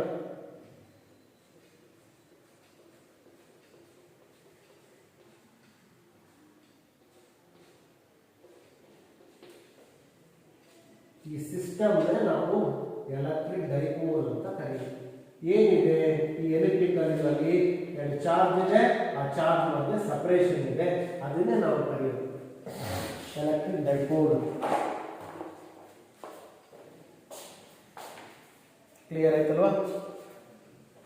ನೆಕ್ಸ್ಟ್ ಪ್ರಾಪರ್ಟೀಸ್ ಕೇಳ್ತಾರೆ, ಇಲ್ಲ ಗೊತ್ತಿರಬೇಕು ನಿಮಗೆ. Electric dipole as A two lines, one is axial, another one is equatorial. ಇದು equatorial line, this is axial line. ಮತ್ತು ಇನ್ನೊಂದು ಬಹಳ ಇಂಪಾರ್ಟೆಂಟ್, ನಿಮಗೆ ಕೇಳೋ ಕ್ವಶನ್ ಅರ್ಥ ಮಾಡ್ಕೊಳ್ಳಿ. ಇದು ಈಕ್ವಲ್ ಇದೆ. ಎಕ್ಸಾಂಪಲ್, ಒಂದು +4 ಕಾಲಮ್ ಇದೆ, ಇನ್ನೊಂದು -4 ಕಾಲಮ್ ಇದೆ, ಎರಡು ಚಾರ್ಜ್ ವ್ಯಾಲ್ಯೂ ಇದೆ. What is the net charge of the electric dipole? ಏನು ಮಾಡ್ತೀರಾ ನೀವು? ಆಡ್ ಮಾಡ್ತೀರಾ. According to the property of the charges, the charge on any body or any system is obtained by adding the individual charges. That is additive nature anta gottide. +4 column, -4 column, that gives the what is the charge of the dipole? Dipole charge is 0. ನೀವು ಯಾರೇ dipole ತಗೊಳ್ಳಿ, electric dipole charge ಇರಲ್ಲ, total ಆಗಿರಲ್ಲ, individual ಇದೆ, separation ಇದೆ. But ಇಲ್ಲಿ charge ಇಲ್ಲ, but electric field produce ಮಾಡುತ್ತೆ. ಇದು ನಾಟ್ ಈಕ್ವಲ್ ಅಂದ್ರೆ causes of electric field, and this electric field is different at different point. ನೋಡಿ, ನೀವು ಇದಕ್ಕೆ ಬೇರೆ ಮಾಡೋದು, ಇದರ ಚಾರ್ಜ್ ಇಲ್ಲ, ಕರೆಕ್ಟ್ ಗೊತ್ತಾಯ್ತಲ್ಲ? What is the charge of the electric dipole? 0, but it produces the electric field. ನೀವು ಇಲ್ಲಿ ನೋಡ್ತೀರಾ ಎಲೆಕ್ಟ್ರಿಕ್ ಫೀಲ್ಡ್ ಆಕ್ಸಿಯಲ್ ಲೈನ್ ಮೇಲೆ, ಇಲ್ಲಿ ನೋಡ್ತೀರಾ, ಇಲ್ಲಿ ನೋಡ್ತೀರಾ, ಇಲ್ಲಿ ನೋಡ್ತೀರಾ, ಎಲ್ಲಾ ಕಡೆ ಎಲೆಕ್ಟ್ರಿಕ್ ಫೀಲ್ಡ್ ಇರುತ್ತೆ. ಅದನ್ನ ಈ ಆಕ್ಸಿಯಲ್ ಅಂತ ನಾವು ಎಕ್ಸ್ಪ್ರೆಸ್ ಹೇಳ್ತೀವಿ. Axial electric field due to the dipole on its axial line at different points ತಗೊಂಡ್ರೆ E1, E2, E3 ಅಂತ ಇರುತ್ತೆ. ಚೇಂಜಸ್ ಇದೆ ನೋಡಿ, ಅರ್ಥ ಮಾಡ್ಕೊಳ್ಳಿ. ಚಾರ್ಜ್ ಇಲ್ಲ ಎಲೆಕ್ಟ್ರಿಕ್ ಡೈಪೋಲ್ಗೆ, but electric field axial line ಮೇಲೆ ಇದೆ, ಅದು ಪಾಯಿಂಟ್ ಇಂದ ಪಾಯಿಂಟ್ ಗೆ ಚೇಂಜ್ ಆಗ್ತಾ ಹೋಗ್ತಾ ಇರುತ್ತೆ. ಕ್ಯಾಚ್ ಮಾಡಿ ಪಾಯಿಂಟ್. ಸಿಮಿಲರ್ಲಿ ಈಕ್ವಿಟೋರಿಯಲ್ ಲೈನ್ ಮೇಲೂ ಅಷ್ಟೇ, ನೀವು ಇಲ್ಲಿ ಇಲ್ಲಿ ಇಲ್ಲಿ ಬೇರೆ ಬೇರೆ ಬೇರೆ ಬೇರೆ ಪಾಯಿಂಟ್ಸ್ ಅಲ್ಲಿ ಈ ಈಕ್ವಿಟೋರಿಯಲ್ ಅಂತ ನೀವು ಫೈಂಡ್ ಔಟ್ ಮಾಡ್ತೀರಾ. ಅಲ್ಲೂ ಕೂಡ ಎಲೆಕ್ಟ್ರಿಕ್ ಫೀಲ್ಡ್ ಇರುತ್ತೆ ಆಕ್ಸಿಯಲ್ ಲೈನ್ ಮೇಲೆ ಇರುವಷ್ಟೇ, ಆದರೆ ಚೇಂಜಸ್ ಇರುತ್ತೆ. ಅಲ್ಲಿ ಏನು ಕ್ಲಿಯರ್ ಆಯ್ತು ನಿಮಗೆ? The electric dipole has net charge 0. Net charge ಇರಲ್ಲ, but it has a electric field, and this electric field changes with respect to the distance or with respect to the axis. ಅರ್ಥ ಆಗ್ತಿಲ್ಲ? Electric field is different at different points due to the electric dipole. Electric field ಇರುತ್ತೆ, electric charge ಇರಲ್ಲ. Electric field ಇದ್ರೂ ಕೂಡ ಅದು ಬೇರೆ ಬೇರೆ Axis ಅಲ್ಲಿ ಬೇರೆ ಬೇರೆ ಪಾಯಿಂಟ್ ಅಲ್ಲಿ ಚೆಕ್ ಮಾಡಿದ್ರೆ ವೇರಿಯೇಷನ್ಸ್ ಇರುತ್ತೆ, ಅದನ್ನೇ ನೀವು ಡಿರೈವ್ ಮಾಡ್ತೀರಾ. ಇದೇ 5 marks question. What is the electric field on the axial line? What is the electric field on the equatorial line of the dipole ಅಂತ ಕೇಳ್ತಾರೆ. ನೆಕ್ಸ್ಟ್ ಕ್ಲಾಸಸ್ ಅಲ್ಲಿ ಅದನ್ನ ಹೇಳ್ತಾ ಹೋಗ್ತೀನಿ. Right on the next meeting ಬರ್ಕೊಳ್ಳಿ. ನೀವು ಡಯಾಗ್ರಾಮ್ ಆಗಿದೆ ಅಲ್ವಾ? Characteristics of electric dipole.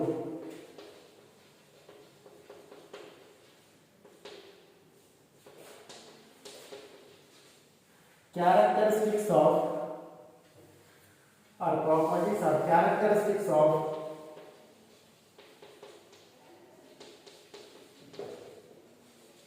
electric dipole. ಏನು ಎಲೆಕ್ಟ್ರಿಕ್ ಡೈಪೋಲ್ ಕ್ಯಾರೆಕ್ಟರಿಸ್ಟಿಕ್ಸ್ ಅನ್ನೋದನ್ನ ಒನ್ ಬೈ ಒನ್ ಡಿಸ್ಕಸ್ ಮಾಡ್ತಾ ಹೋಗೋಣ. ಬರ್ಕೊಳ್ಳಿ. ಎ ಲೈನ್ ಪಾಸಿಂಗ್ ಥ್ರೂ, ಬೇಗ ಯಾವ ಲೈನ್ ಯಾವ ತರ ಡಿಫೈನ್ ಮಾಡಬಹುದು ಅಂತ ಗೊತ್ತಾಗುತ್ತೆ. A line passing through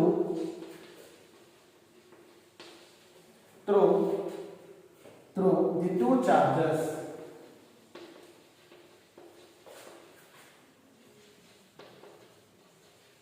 in an electric dipole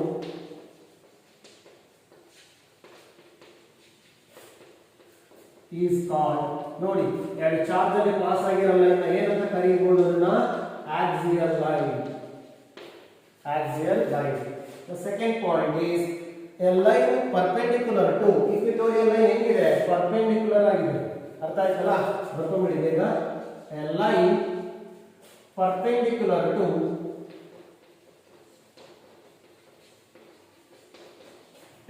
axial line ಹೆಂಗಿದ್ರೆ ಅದು 90 ಡಿಗ್ರಿ ಇದೆ a line perpendicular to axial line and passing through correct ಎಲ್ಲಿ ಬೇಕು ಅಲ್ಲೇ ಪಾಸ್ ಆಗಿದೆ ಇಕ್ವಿಟೋರಿಯಲ್ ಲೈನ್ ಪರ್ಪೆಂಡಿಕ್ಯುಲರ್ ಅಂತ ಇಲ್ಲಿ ಪಾಸ್ ಆಗಿಲ್ಲ ಇಲ್ಲಿ ಪಾಸ್ ಆಗಿಲ್ಲ ಇಲ್ಲಿ ಪಾಸ್ ಆಗಿದೆ ಓ ಏನದು passing through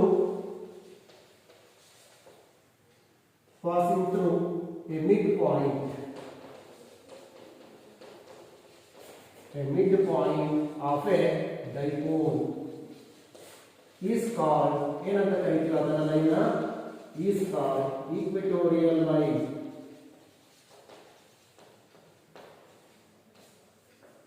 Is called equatorial line. Axial line ಅಂದ್ರೆ ಏನು equatorial line ಅಂತ ಏನು ಅಂತ ಹೇಳಲಾಯಿತು. Next, the third property is or characteristic is total charge on electric dipole is 0. ಬಹಳ ಇಂಪಾರ್ಟೆಂಟ್ ಇದು.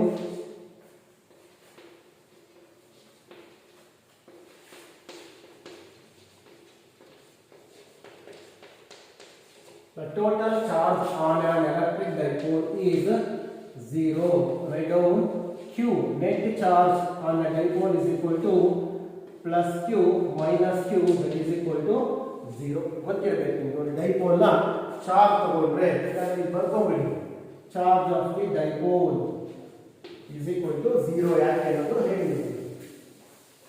ಬಟ್ ಎಲೆಕ್ಟ್ರಿಕ್ ಫೀಲ್ಡ್ ಪ್ರೊಡ್ಯೂಸ್ ಮಾಡುತ್ತಾ ಮಾಡಲ್ಲ ಚಾರ್ಜ್ ಒಂದಾದ್ರೂ ಪ್ರೊಡ್ಯೂಸ್ ಮಾಡುತ್ತೆ ಟೋಟಲ್ ಚಾರ್ಜ್ ಇಲ್ಲ ಅಂತ ಬರ್ಕೊಳ್ಳಿ. Electric field at any point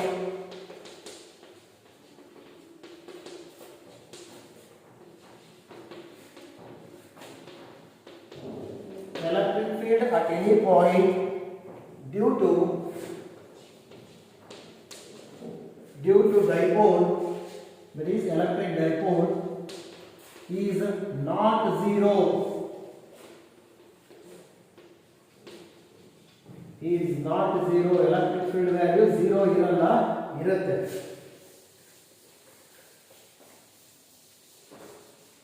Is not 0 and is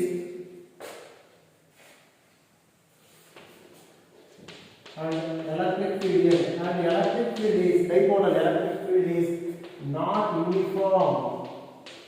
Clear ಆಯ್ತಾ? Uniform ಇಲ್ಲ ಅರ್ಥ ಏನು? ಒಂದ್ ಕಡೆ ನೀವು ಚೆಕ್ ಮಾಡಿದ್ರೆ ಆಕ್ಸಿಯಲ್ ಲೈನ್ ಅಲ್ಲಿ ಇನ್ನೊಂದ್ ಕಡೆ ಚೆಕ್ ಮಾಡಕ್ ಹೋದ್ರೆ ಈಕ್ವಿಟೋರಿಯಲ್ ಲೈನ್ ಅಲ್ಲಿ ಬೇರೆ ಬೇರೆ ಪಾಯಿಂಟ್ ಅಲ್ಲಿ ಚೆಕ್ ಮಾಡಿದ್ರೆ ವೇರಿಯೇಷನ್ಸ್ ಇರುತ್ತೆ ಎಲೆಕ್ಟ್ರಿಕ್ ಫೀಲ್ಡ್ ಅಂತ ಹೇಳ್ತಾ ಇದೀನಿ. ನೆಕ್ಸ್ಟ್ ಕ್ಲಾಸ್ ಅಲ್ಲಿ ನಿಮಗೆ electric dipole moment and derivations start ಮಾಡ್ತಾ ಹೋಗ್ತೀನಿ. ಇಷ್ಟನ್ನ ನೀವು ಆಗಿಲ್ಲ ಅಂದ್ರೆ ಸ್ಕ್ರೀನ್ ಶಾಟ್ ತಗೊಂಡಿದ್ದೀರಿ.